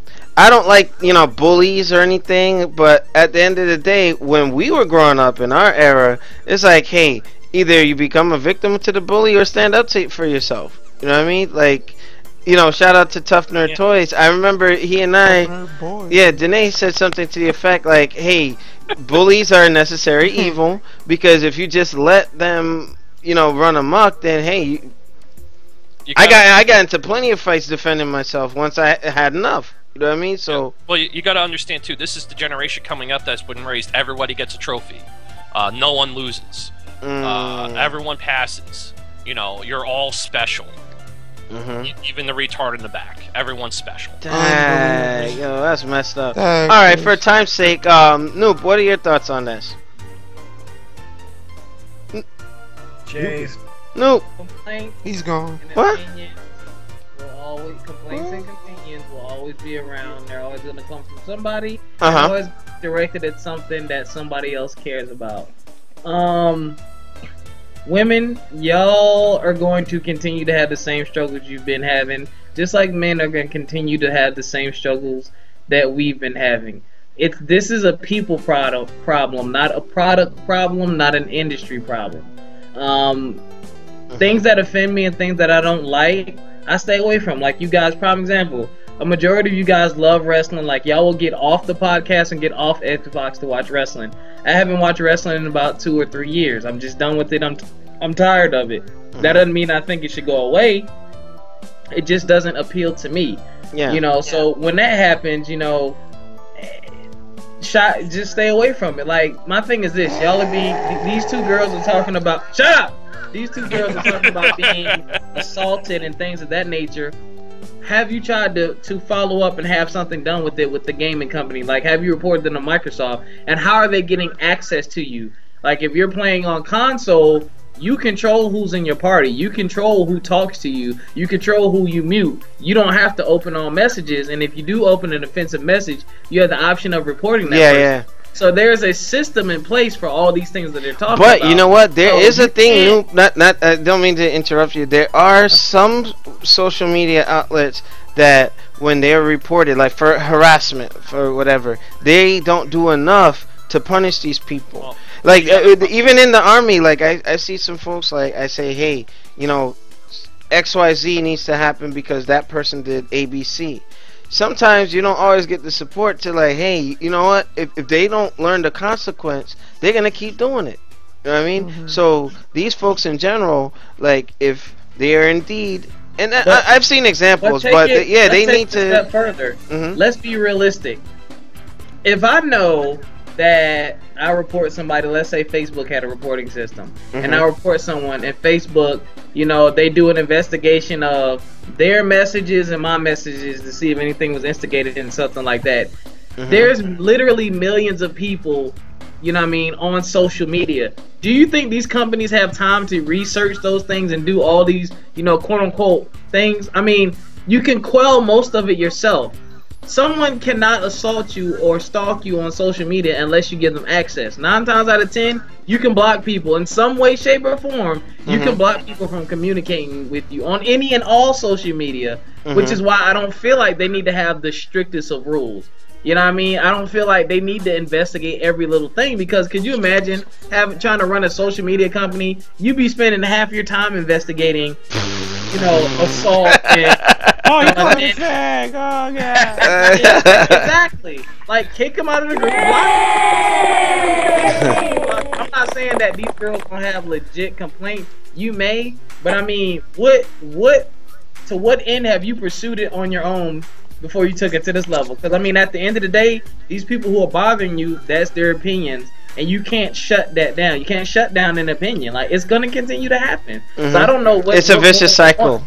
But I want you to want these guys to go to prison. What do they want? Well, Like one the of the big problems with these people is that it goes to that same generation thing I was talking about, but Alex cut me off. They see disagreement as harassment. That's the big problem. There's a difference. They see this disagreement as harassment and as violence. And that was the big thing. They complain about these people calling her names and whatever. That's not the problem. They disagree with her. She sees that as an attack on her person. And because she's part of this coddled generation, she doesn't know how to combat that or deal with it. And that's what all these precious little snowflake SJWs see this as harassment. Damn. Okay. Well, you know what? For time's sake, I want to make sure everybody could get in on it. Shinwa, what are your thoughts on this? I mean, it just doesn't. She went to the UN, man. Zoe, they went to the UN. These people have. I mean, influence, man. Hold on. It's not like it's personal, yo. Like, remember the remember the X-Men '92 cartoon with Graydon Creed? It was a personal matter against the mutants. Yeah. So it sounds like they have a personal issue. You know, they chose video games, but like Dave said, there's other mediums, but they didn't want to attack them. Why video games? Like, come on, knock it off. And then, you know, so-called Anita Sarkeesian is a gamer. Then Zoe Quinn is a developer, and you know, it's like, if you're of the community, you don't want to cause so much infighting. You know what I mean? And then they're trying to bring this Gamergate stuff. I even heard somebody was recording like went into a room, stealth, and like record all the harassing things that are said. You know how many you go to a football game and some of the harassing stuff people say about the other teams, the opposing teams. Like, come on now, they gotta just get real. Get real. Kissimmee, what are your thoughts on the topic? Man, I mean, again, I don't know what to say that hasn't already been said. It's just really stupid at the end of the day. You know, these are video games we're talking about. You know, since when are you forced to play video games and get on the internet and all that shit? You don't have to do that. Like, but they choose to. They expose themselves to the stuff. What was said earlier was, you know, nine out of 10 of these social media websites, and maybe 10 out of 10 of them have a way to block people. You have a way to you know, kind of shield yourself from that. So I really don't understand what the big deal is about. I don't understand why people, you know, again, this is a people problem. We're becoming real sensitive about real stupid shit. Yeah. You know, it's like, you know, and video games aren't safe. You know, and video games are probably the you know, like what was said earlier, is the easiest thing to attack, because it's, you know, it's really, you know, it connects to the children. And then you got, you know, women that want to be a part of the community and want to be an equal part of the community, that feel like that they're not equals. That feel like they're not equals. And I'm going to speak on women gamers right now. It's just how I feel about that whole situation. Like, it's no doubt they got it pretty bad. They can't win. Women gamers just can't win, because the gamer community is never gonna mature enough to let that happen. Because there's a girl playing. There's a girl playing.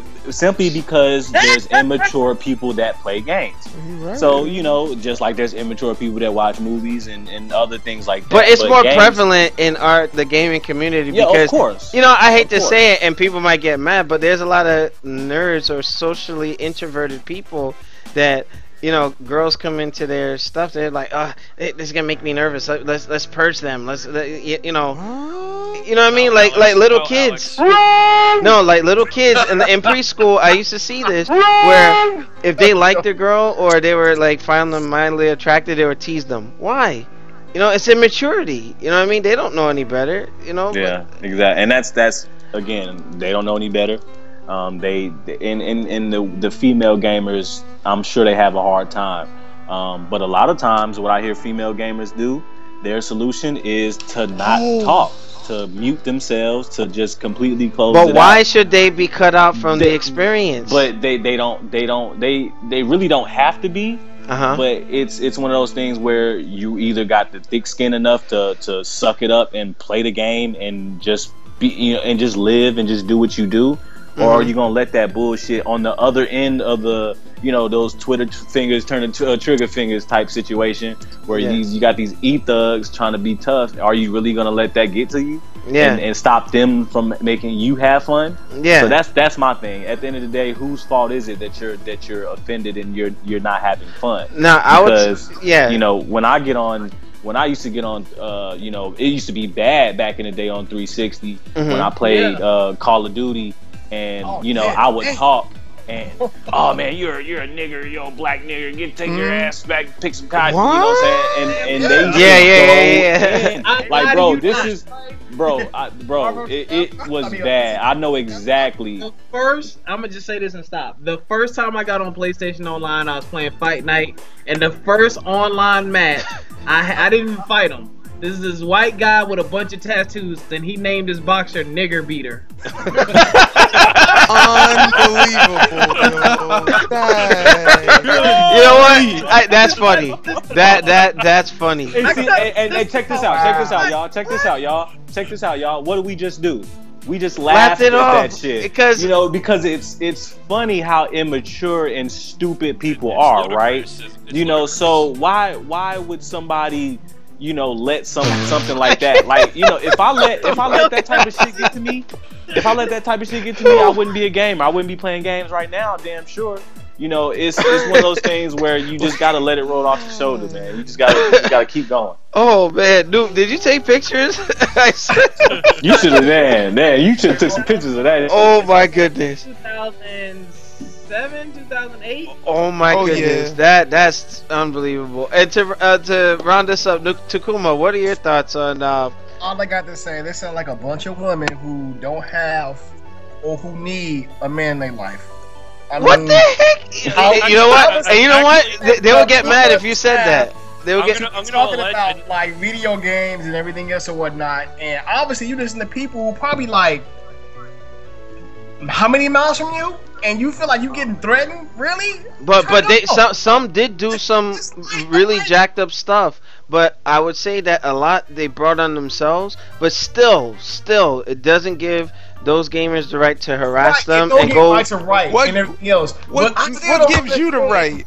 How this whole thing about cyberbullying and you listen to people like across the internet, something like that. I'm like, you got an option to turn this crap off. Turn it off. Walk away. Yeah. If they not at your doorstep, if they not at your job, whatever they saying, you don't. I'm like, it should not phase you 100%. You ain't got enough tough skin to be like, oh, to go to UN and be like, oh, they're talking about me, do something. That bothers me, man. You take your ass to the corner and sit down somewhere. that bothers me because you know the thing with the UN on the final note is the fact that the reach of influence they have.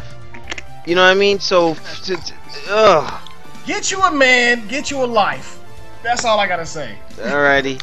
With that new gaming order, we're gonna bring this topic to a close. Very informative one. Rate, comment, and subscribe. Please leave your comments below because you know, we poke jokes here and everything, and like Khalif said, we can laugh things off. You gotta either have thick skin or know when to see if something's serious or not. You know, some people said some horrible stuff to me and Noop when we were playing Destiny, and we made a friend out of that in making cakes. You know, shout out to her. You know what I mean? And making cakes. Yeah, Destiny player. Long story, but we were being called all kinds of stuff, and me and Noop were like, hey, we're gonna keep playing, and you know, she defended us. She defended us and corrected that person that in her house calling us out of our names in a serious manner. Wow. So, I mean, it's just something where not everybody's like that, and it just if they put too much attention on some of these things, it's just gonna force people to start coming in, regulating, and party poop the fun. You know, so just tell the person that about you love them. That's it. They'll go away so fast. Okay, we'll do. All right, so new gaming order. Rate, comment, and subscribe. Check out our other 2 segments. We're doing 2 more segments and we're done. All right, so I don't think we're gonna have PSAs tonight because usually when Nelson's on, we will hit that. But we're just trying to finish up a little bit early. So we'll see you in the next segment. Peace. Get the fuck out. And that was on the recording. Unbelievable. Alright, the second to last one, we're going to talk about the Zangief Street Fighter 5, and then the last one is going to be Master Chief supposedly getting killed in Halo 5. Master Chief. Alright, so we're going to start in 3, 2, 1. Oh, we back, and then we're not smacking anything this time because that was kind of messed up. Smacking bitches up. Oh yeah, that Hold on. Unbelievable. Wait, hoes are different than bitches. What? You know, no comment. New gaming order. We're back with our second to last installment for our weekly podcast for October 1st. Now, this topic is we're talking about the Zangief reveal for Street Fighter 5. Now, Shinwar and I were talking about this at length. You notice there's a lot of redesigns to some of the characters, a lot of touch-ups. Like Karen looks a little more modern. Looks like she's in college or something, or probably graduated or whatever. Ken took a really drastic, change. But Zangief came back virtually unchanged. If not, he looks more brawlic, stronger. And it could at least given him streaks of gray in his beard or something, But I wanted to open the floor with Shinwar and his thoughts on the trailer, anything that stood out, some mechanics, and then we'll just go from there. Well, first of all, I didn't even know that Capcom was doing an event from Russia today. I didn't even know until it hit the web. So it just the World looks like, Warriors. Yeah, they're releasing character trailers, you know, in their respective countries and everything, which is kind of cool. They haven't done that before. In regards to Zangief, the trailer, I did like it. You saw a lot of stuff from Omega Mode with his iron body, which is cool. But one thing, I didn't see him do the green hand. He didn't do the green hand in the trailer, so it's like, does he have that move anymore? So nobody knows. But he's untouched, like no change. I'm looking forward to seeing what his alternate costume would be. But yeah, he has some interesting moves. So it looks like that leak list is pretty much accurate to the T. And so I'm cool with it. We got a grappler, a full grappler, because Birdie's a brawler with grappler moves. Armika, same thing, a brawler with grappler moves, but Geef is like the original grappler. Yeah, so, yeah. Okay. Yeah, that's it. All right. So, Demizzle, what are your thoughts on Zangief returning for Street Fighter V? And yeah, go ahead. I was unimpressed. Okay. Like he and Ryu, like everybody that they've shown has undergone some fundamental change. But like, Ryu is changing, like his story mode, where his you see him with the that's there's a reason why they did Ryu like that. It's supposed to be a progression of time where he turns into the beard, shirtless thing that all the females are going crazy over, the female gamers and stuff. But I mean, but like, you know what? That should have been his default in the game. Yeah, that should be the default outfit. Like when they first revealed Street Fighter V, it was just Ryu and Chun-Li, and even Chun-Li changed a little bit. Ryu, like, yeah, Chun-Li is still the same. No, like I would know, like from playstyle and her look have changed. Like her look has changed slightly, and her playstyle has changed a lot. Oh, a whole lot. But like Ryu, he's essentially the same. He's essentially the same Ryu you've grown to love or hate since like Street Fighter 3. Okay. There's no change in Ryu at all. Yeah, that was my phone powering up. And the same holds for Zangief's look. Yeah, he has some new moves like the horizontal lariat thing that they did, where it doesn't look like his head moves at all. Oh yeah, they were discussing that offline. I'm not a fan of the armor, because I've never been a fan of armor in He's fighting. become like Hugo in the sense. Yeah, like Hugo. It's the vodka. I've never been a fan of like armor in fighting games, and I understand that's gonna be his way to get in, to soak up hits so he can grab you. But I would rather him have the green hand and just like a different look rather than that armor, because I can see that armor getting real cheap real fast. Okay. Khalif, what are your thoughts on the trailer for Zangief's reveal? Well, I mean, I can't help but to say, you know, that I kind of agree with the last thing that was said, pretty much, that it was kind of underwhelming. I'm not a Street Fighter enthusiast like you guys are, but the pattern was a little bit off. Like, even with Ryu, I feel like that he looked a little bit older. He looked a little bit different, at least from Street Fighter 4. Yeah. Chun-Li looks older. You know, everybody has a drastic change. Yeah. So I feel like everybody kind of looks a little bit different, and everybody feels like, you know, their own distinct change. Yeah. But Zangief looks like he came straight back from. Like he didn't age. He's like, I'm here. He don't get tired. So you don't get tired. So I don't understand. So, but I mean, you know, it the gameplay, just like it say, just not being an enthusiast of the fighting games and Street Fighter. It looks, you know, it's pretty cool. You'll see pretty much a walking tank. You know, it's gonna be interesting to see him fighting like a Vega or fighting, you know, Chun-Li and stuff like that, and to see how those matchups play out. So I mean, gameplay wise, it looked okay to me. But like I say, man, I do feel a little underwhelmed that they could have did something. You know, they could have did something like you said, a little gray in the beard, maybe make his beard a little bit longer, or give him, change him up. That I was, yeah. He's like, I don't get old. Yeah, he don't get old, he don't get tired. He just don't change. So I mean, but on the flip side of that, I kind of feel like they wanted to, with the exception of Ken, they kind of wanted to stay true to the Street Fighter, kind of. There's some people that have an iconic look that that you just don't change. The Ryu look is not going anywhere. And I think that's why they made Ken so different is for that fact that Ryu's look is Ryu's look, and Ken was kind of like the clone. Well, right.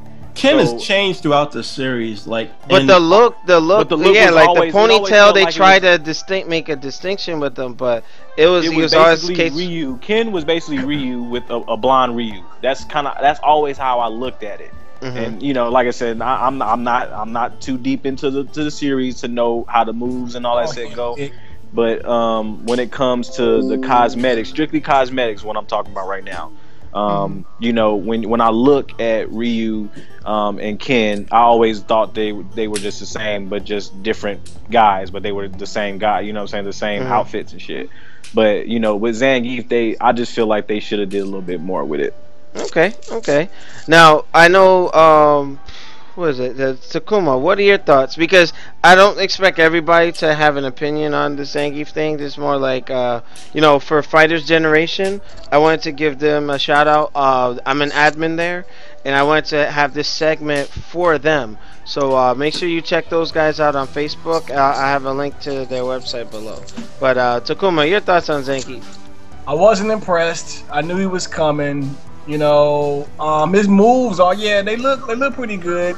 I'm not sure about his his super move, we're gonna call it, or something like that. The German suplex into I hope they improve it or something like that. I like to see something different. Yeah, it does seem boring, yo. Yeah, it's like everything is scaled down for Street Fighter 5, and a lot of things that were ultras are now some sort of EX moves. And that's pretty cool. I hope they do something different. It's like he don't have to slam you twice, touch you up in the air, do something different with that one particular backbreaker or something like that. But I mean, I really wasn't. We all knew Zangief was coming because he's icon of the Street Fighter. So, wasn't nothing. But they could have gone with Hugo. Who knows? I mean, because it was kind of almost a telling of the story where you see a Russian stage, a wrestling ring with chains, and it's like a mix of a wrestling ring and his Alpha 3 stage. Now here's where a lot of people are gonna disagree with me or probably get mad.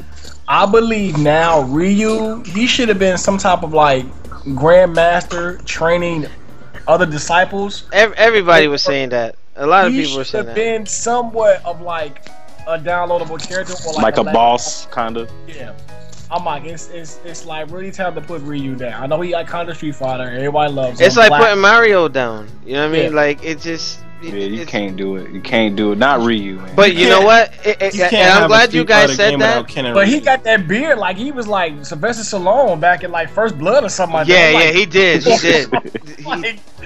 But you see, that actually would lead us into the final topic about leading characters and such, and when do you kill them off, so to speak. But I know not everybody is gonna have an opinion on Zangief, so I don't know if That's all I got. Yeah, Chris, Noop, do you have anything for Zangief? No, but I'm gonna make a comment. That the fully unlocked super moves will be payable DLC, dislike content. That's all I have to say. Alrighty, so we're gonna round this off. Any alibis before we get ready for the final topic? Yo, you just skipped over Noob, yo. I understand he ain't been here so long. You done forgot about him. There you go. His desk was empty, yo. All right, go ahead, Noob. I looked at the trailer a few times. Why your volume so low? Huh? Why your volume? It's like he talking all soft, like sweetness. You can't hear me? He's sneaking around. Sweet. He's sneaking around to do this podcast. Yo, he's got to keep it on the low. Anyway, I think to me, I looked at the trailer a few times. He looks a slightly aged, but not the age that I would think. I think he on roids and make him look younger. His Ultra was whack. I watched it like 4 times. I'm like, maybe I missed something. I was like, is it supposed to be all about this little catchphrase he says? It was whack. Yeah. Honestly, I'm gonna be real with you, yo. If Sagat's not in the game, I'm probably not gonna get it, yo. Cause it's like, what I don't like. You gotta get a PS4 first, brother. I'm gonna well, get you got one, the but PC. This is what I don't like. Don't make a game like Street Fighter 4 where you put all these characters in. You get tournament players who play with some of these characters, make them top tier, ultra popular. Then you release the next game and leave those characters out. I agree. Like, Ultra Street Fighter 4 is a hard thing, a hard roster to top, man. And this is why I'm not mad at Capcom for waiting so long to drop games, because you got to think it well out. It's not like King of Fighters would never get the kind of scrutiny we're giving it right now, because King of Fighters, 9 times out of 10, your character is going to be in the game, along with about 10 other new characters, whether you care about them or not. But the core characters, except for Andy Bogard, they be leaving them out sometimes. But your core characters are almost always there, so you knew when another King of Fighters was coming out, you weren't worried like, oh god, is Terry Bogard gonna be there? Is Joe Higashi gonna be? You never had that worry. That's the one thing I don't like about Street Fighter, because this happened with Street Fighter 3. I couldn't stand it. It was too much change for me. And my characters weren't there, so I'm always stuck with Ryu. Always. Yeah, if anything, you know he'll be in it. Yeah, a lot of people don't remember. So, I mean, when I get my PS4, it's going to be a must-have title, but I don't know if I'm going to play it as much as I play Street Fighter 4, because my favorite character is not in the game. And I would be interested to see how, his training with Dawson went, his relationship with Ryu, his mentality. Like, there's a lot behind Sagat, and you can do a lot with that. And then I feel like he would fit into this game, because he is a toned down character, which is why I think he's never made it into any of the Versus game except for SNK. So I'm like, you need to bring this guy back, yo. Like, how you gonna take out the Tiger, yo? That's that guy. Yeah, Sagat has always been my favorite. Yeah, he was the first boss of Street Fighter, you know what I mean, or Fighting Street. So, we'll see. Him. Remains to be seen. Okay, new game. Balrog either? Hopefully be a DLC. DLC. That's why you got DLC. Yeah, so we'll see how that works out. But someone paid him someone paid him his fight money to go away. Dang, he took it too, and he took it. He's like, okay. Alright, so new gaming order, we're gonna bring that topic to an end. Make sure you rate, comment, and subscribe. Check us out on newgamingorder.com. Shout out to our partner, Full Screen. And a plug to a good buddy of mine, Sergeant Palmer. Check out Golden Child Images. I will send you a link below. Very excellent photographer. You might want to check him out and give him your business if you're in the Fort Bragg, North Carolina area. Alright, so with that, we'll see you on the next... what the... Tell him to check out Rambo. Alright, we'll see you on the final segment. Join us for that. Peace. Yo, I just put one of the funniest videos on the internet. It's old, but I just put it on the New Game in Order page. Dude, it is one of the funniest videos I've ever seen. I'm so glad it came back. Like, I saw it a long time ago, and I was like, yo, I never found it again. That joint is so funny. If y'all have a chance, go on the New Game in Order page and look at it. Alright, I'll check it out. And why is Bray Wyatt...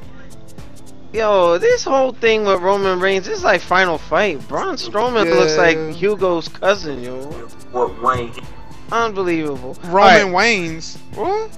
John Wayne. Who's that? Alright, final topic of the night. Possible death of Master Chief Halo 5. Master Beef, yo. What? Yeah. Alright, so we're gonna get started in 3, 2, 1. Oh, we back in our final segment of the Juggernaut, bitch. Yeah, that's right, baby. Oh, you know it. Oh my gosh. New Game in Order, final topic of the night. Main characters, should they be killed off? And this comes off of the heels of a trailer that popped up for Halo 5 Guardians. Now, they're showing, Master Chief expiring on the battlefield, and my thing is, we a lot of folks have to be open to change, but when it comes to Halo, Master Chief is it. That's the Spartan. That's the one that we all, you know. Martin. Yeah, Bob Martin. But that's the guy. You know what I mean? That you know, you don't know who he is. And Bungie back in the day did the game in such a way where you won't see his face because Master Chief is supposed to be you. You're supposed to fill that role. That's your vessel to extract, you know, ass kicking on the Covenant, and then, you know, the Prometheans and the Flood. But if this is the case and Spartan Locke becomes like that new Spartan, or the, you know, I disagree with it because it's Master Chief's story. How do you kill the guy? You know, but Very easily, apparently.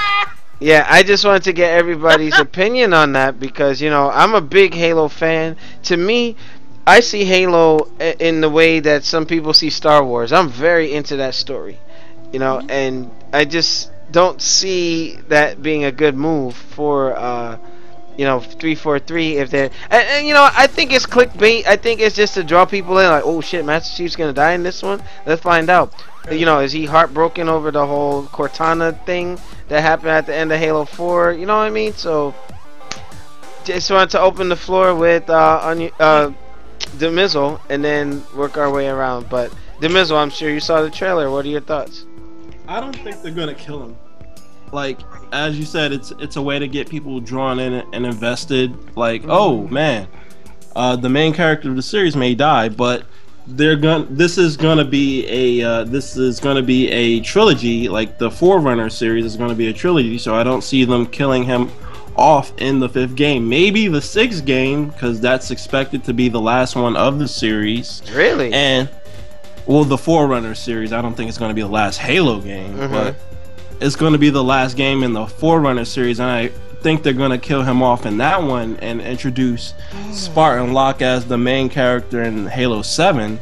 I don't know. I don't really. Well, I gotta play as Locke because the character, the way he's already been, you already see his face. He's already out there, and you know, it goes to show just because he's a brother doesn't mean he, you know, people are gonna be like, yeah, you know, Alex, you should like the guy. Like, see, but as you said with Master Chief, he's faceless because they expect you to like identify with the character, but it also limits the character development because you don't see the guy's face, you don't see his personality, you don't see that stuff. With Spartan Locke, they can go further into character development. They can develop who he is and what he's about a lot more than they could Master Chief. So I would expect the 6th game to be the one where they finally kill him off, but I don't think they're going to do it in the 5th game. And as for killing off main characters, I'm fully behind killing off of main characters the series as long as they do it properly, as long as they just don't spring it on people. There has to be a proper build to it, and like the main character of the series has to go out in a way that it's important. Like Grey's Anatomy, what happened to Dr. Grey? I'm like, holy, what the heck? How Damn, you kill? spoilers? Y'all didn't hear about what happened on Grey's Anatomy? You're not a real Grey's Anatomy fan if you ain't seen last season already. Yo, he died, yo. I was like, the show was about him, and I was like, what the heck? I mean, yeah. Well, they're shifting it to other characters, but yeah. Yo. Well, since I'm talking, I'll go ahead and go next. You gonna flex? You just threw on your knees this quarter off the machine like, fuck you, I'm next. Yo, he can't flex. He ain't got no muscle. Go on ahead. your knees don't care about Halo. I barely. No, he's Halo. you don't be surprised. Don't be surprised. Oh, He's gonna break out some stories on. Wait, No, go ahead. Here's what I have to say. You ready? I don't care. I don't care. Don't go over. I don't care. Dang, yo. I cut it short. Okay, that song goes on for another 2 minutes. Okay, good. All right, continue. Microsoft. Well, it's too late now because the game is done because it comes out in what? The 26 days. Yeah. Really, you got to count down. I got to get Darksiders 2 remastered first. You gotta be very, very, very careful. You know, I think you've made the money you're really gonna make off Halo by now, but if you truly excuse me, kill Master Chief, who I personally don't feel is all that awesome because I die a lot in Halo, and I'm like, where's the super soldier part at? That means that means you have the problem. It's the driver. I don't know you suck, dude. Alex, you better think about that one. But, you have to be careful when you take a character that a majority of people care about, and you're telling them that they're gonna go away. Whether it be death, whether them walking off into the sunset, because that could be the death of a series, because it makes it 20 times as hard for someone to love the new guy. You know, maybe if this was Halo resentment. Halo 3, okay, we're attached, but we're not too attached. But you're talking about a guy we played with from Halo 1, 2, 3, 4. I mean, we've been with this guy for 4 games, and now you're going to take him away and place us with this new guy who we don't know is a friend or a foe. He got his squad. They look cool. Their trailer looks cool, but it's like the story will have to make sense in order for it to work, especially moving forward. I think it'll sell well, you know, because kids buy whatever, you know, hey, look at new Halo, let's get it, you know. But for those this could be the difference between, yeah, let's continue Halo into a different story branch, or y'all kill Master Chief. Nah, we're not gonna support y'all in the future. So yeah, I say be very careful with that decision. And then with that, you know, I was watching the Halo channel and got caught up on a lot of the gaps, like with the books and everything. And it's just, man, the way that they're doing this, they really want you to be involved in the human story behind the, you know, Master Chief this time around. You know, he's with Blue Team. You know, it's just, you're gonna see a different side of him, and then you're gonna kill him. Like, why do that? It's like they're buttering him up and sticking the stick through him and trying to, you know, spin him around like a pig on the stick. I'm like, messed up.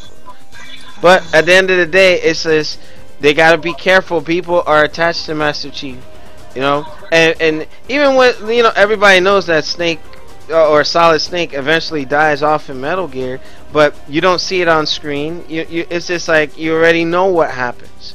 So it was treated with respect. But then again, on the flip side, hey, what a way to go out if you're gonna go out on your shield in the heat of battle.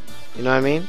So, all right, Khalif, did you get to chat on this? We gotta try to do the top row first. Yeah. Skip me right now for I gotta do something real quick. But skip me for right now. I'll be right back. Okay. Takuma, what are your thoughts on Master Chief Hospital? He about to come back as evil Master Chief and kill his own crew. Or he could come back with Forerunner armor or composed or something. Like, who knows?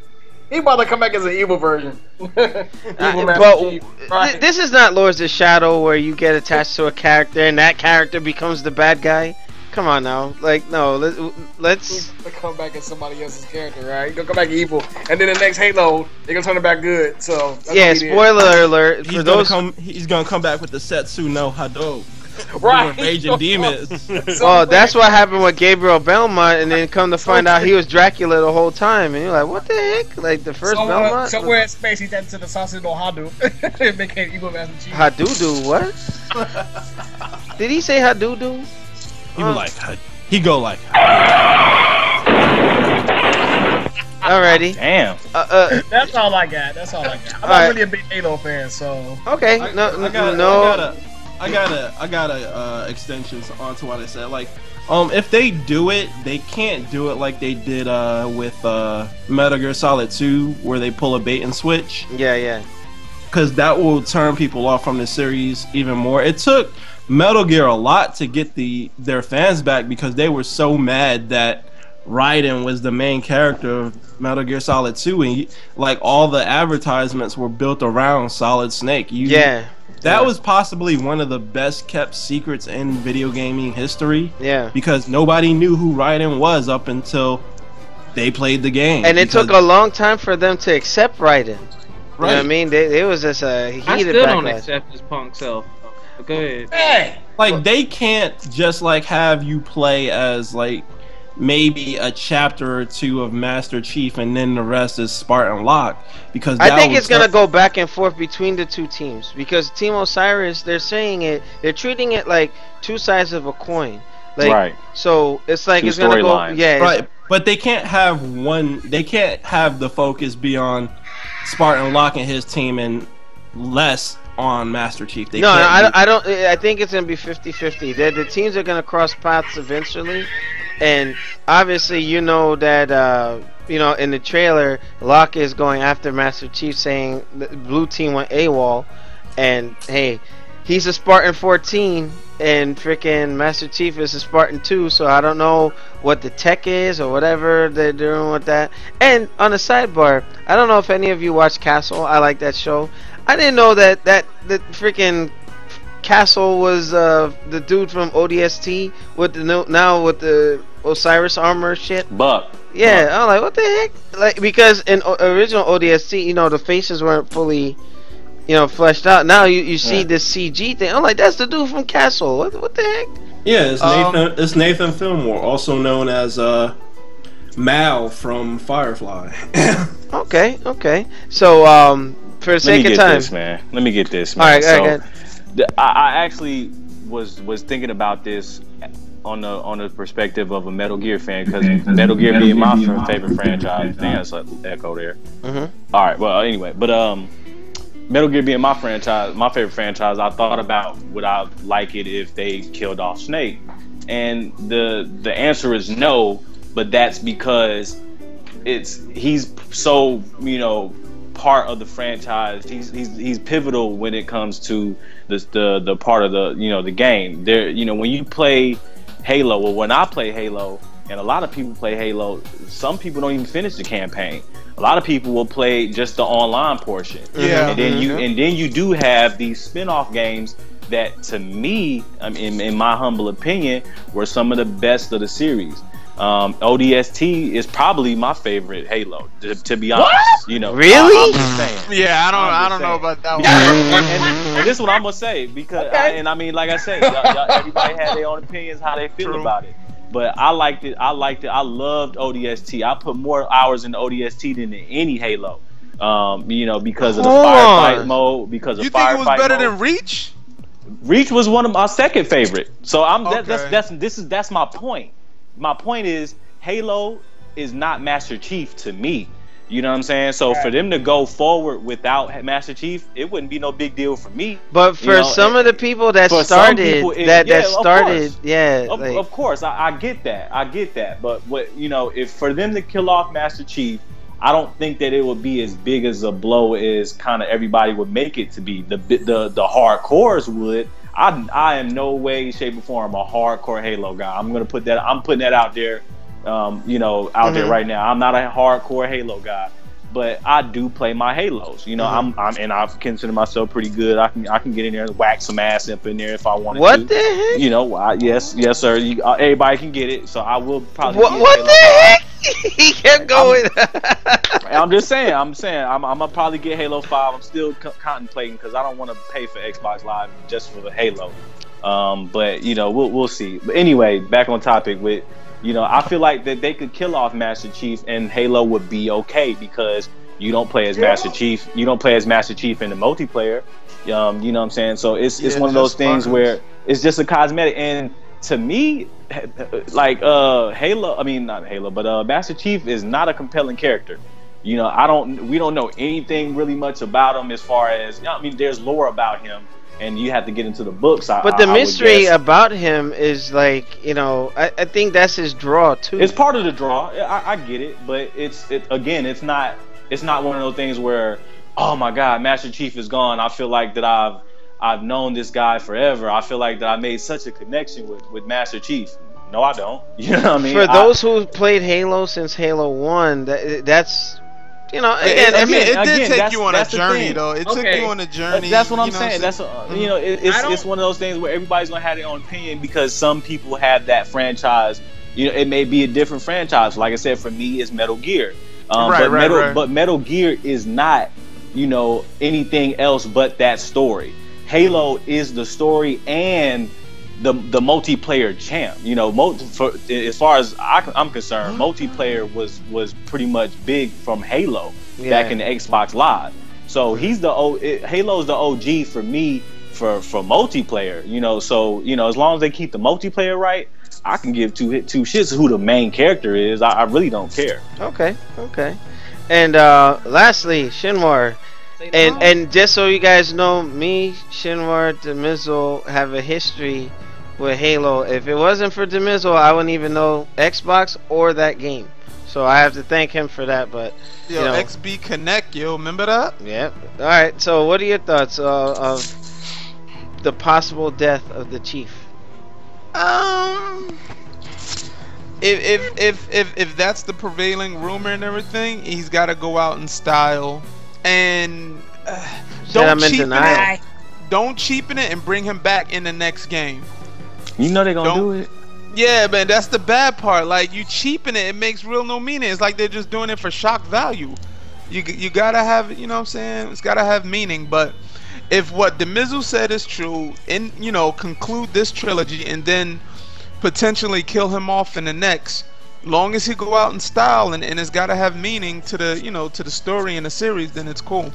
But when people care for characters, like even though they're just fictional, like books or Yeah. whatever, like that thing with Cortana at the end of 4 messed a lot of people up. That was like, oh, that's messed up. Like, Like your little God, sister, people you cried over know, that? big sister. yeah, but I mean the dialogue and what was said, it's like you saw the relationship between the two. An AI with which is Halsey's clone or whatever, but revealing like, hey, you know what, having a human connection to Master Chief, and then what she did to save him. You know what I mean? It's just like, damn. So 343 made it very clear that they want you to care about the human story and be attached to the characters. And those of us who are attached to Master Chief and something happens, that's gonna really suck. You know what I mean? It's gonna make waves because hell, from Halo 2, how big that launch was, and so many people who know of the franchise, that's gonna make some definite gaming waves there. So we'll see how that works out. But does anybody have anything else to add before we get ready for, I guess, our short PSAs and conclude? Yes, no, maybe so. All right, I just go ahead. Damn, he all slow. Go ahead. I always wondered why. You got an echo. Yeah, echo. No echo. Yeah, somebody watching the stream? Yeah, that's probably what it is. Okay. Who is it? It's probably I new. mean- It's not me. I think that I always wonder why Master Chief didn't have a. Well, he did have a supporting character in Cortana, who is now debatably gone, or I guess she is gone. I don't remember. But it kind of reminds me of not Metal Gear Solid, Gears of War. How attached you are to those, because I feel like you got those character stories, and I don't feel like you really ever got Master Chiefs, exactly. That's how I feel. Gears of War, I buy it for the story mode. Like, if Gears of War had no multiplayer, I still would be just as passionate about it today. Because in every character, that's the thing I like. Every character, you got their story. Every single character. So Yeah, like Dominic, I know man. them as people. So when stuff happened to them, you was like, oh crap. Like in Gears of War 3, I don't want to spoil it for anybody who didn't play it, but something happened to a character, and you was like, what? Like, what are y'all doing? Like, Yeah. you were hurt, but you accepted it because it's like, yo, gotta move on, yo, we got a mission to do. Whereas everything I think was so built on Master Chief, we don't have anyone else to look at. We don't have anything else to say, hey, we like this. Which means Spartan Locke and his team, their story has to be epic. Because we haven't had anything else to latch on to. Like I said, comparing it with Gears, there were still other characters that you could be attached to that were very different and had very different personalities. So if something happened to one, you still had the other characters already there. You've already known them. You've already developed a relationship, I guess, in a sense with them. Whereas with Halo, it's like, if he goes, if I don't like this new guy, then... Oh, You know what I'm okay. saying? It's like putting all your chips in one basket, but I think it's all bait stuff anyway. Yeah. Okay. I think that Halo will be okay. I mean, without Master Chief, I feel like. I think you know what? We're gonna agree game- to disagree. It's like you kill Mario. You can't The game was But honestly though, they showed that they can carry a Halo game without the Chief. him with Reach, ODST and with Reach. ODST. Like, Yeah. you got Halo Wars that don't have nothing. From what I understand, don't have nothing to do with Master Chief. You got a whole universe outside of Master Chief. Isn't that part of it? Like the whole Halo, universe is so much bigger than Master Chief, from what I understand. What? Like I said, I'm not into the whole thing. I'm not into it, but from what I understand, there is way more to the Halo universe than just Master Chief. And like I said, as long as they got multiplayer and as long as they focus, because that is a big part of what Halo is. Yeah. I feel like that is what Halo is, more so than Master Chief, because we don't really know who he is. The people that don't invest into the lore like the hardcore guys do, all we see is just old soldier, just that we never see really. We don't even know what he looks like. So there's no connection. But they did that intentionally, Right. But here's my thing: you Kratos in God of War, you saw what happened to him and what happened to the series. Enough said. Anyway, New Gaming Order. I'm gonna draw this to an end. I do want to make some announcements. Shinwar and I are going to be heading to Comic-Con next week. We are? Shut up. You heard that, man. It's a date. Yeah.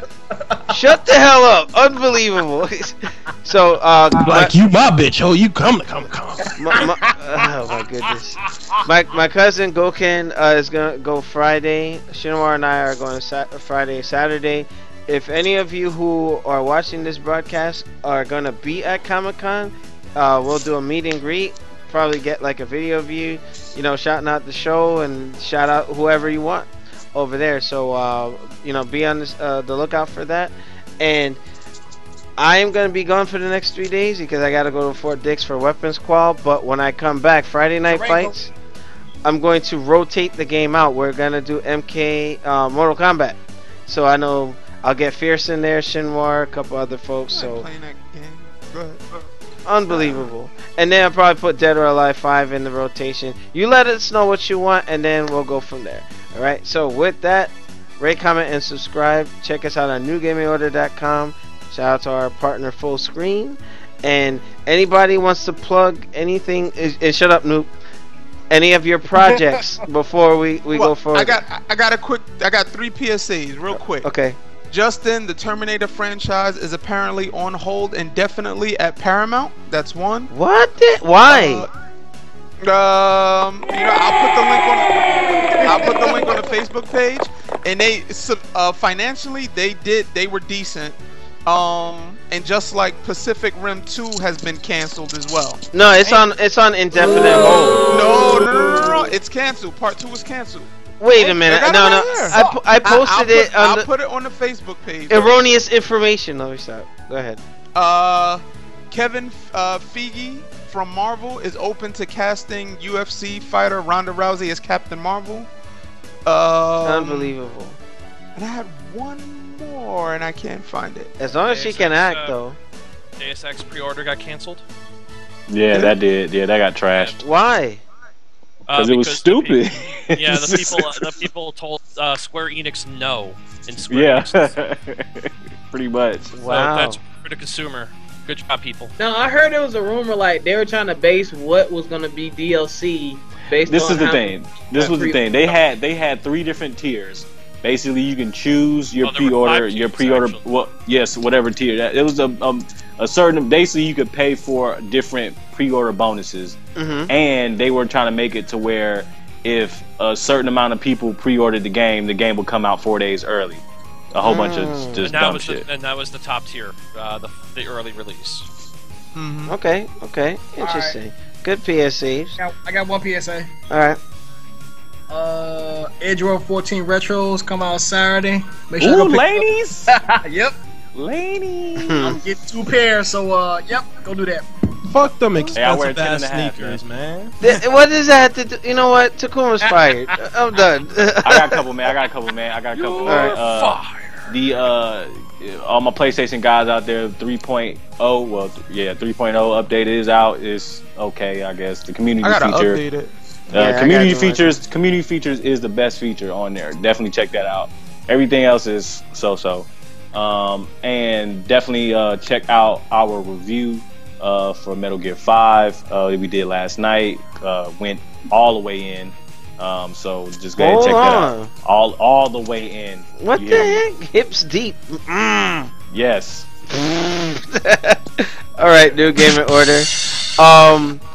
I'm gonna wait for the dashboard update reviews. I'll do a compare and contrast once the Xbox experience is out. So I'll coordinate with Nelson or whomever from the staff wants to assist me with that. And Chris, are you streaming tomorrow night? I should be. I just haven't decided what I'm doing yet. Okay, no problem. So, new game in order. Thank you guys for checking us out. Again, rate, comment, subscribe. And we're logging off for our YouTube folks. We'll see you next week. Peace. Alright, we're still on the chat live for the Raw cut. Slinky Jim had some. What if his son replaces him? What?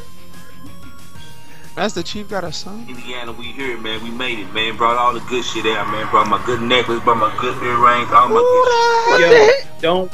I brought my. Watch that. That's the video on the Facebook page. Hold on, let me watch it. Hold on.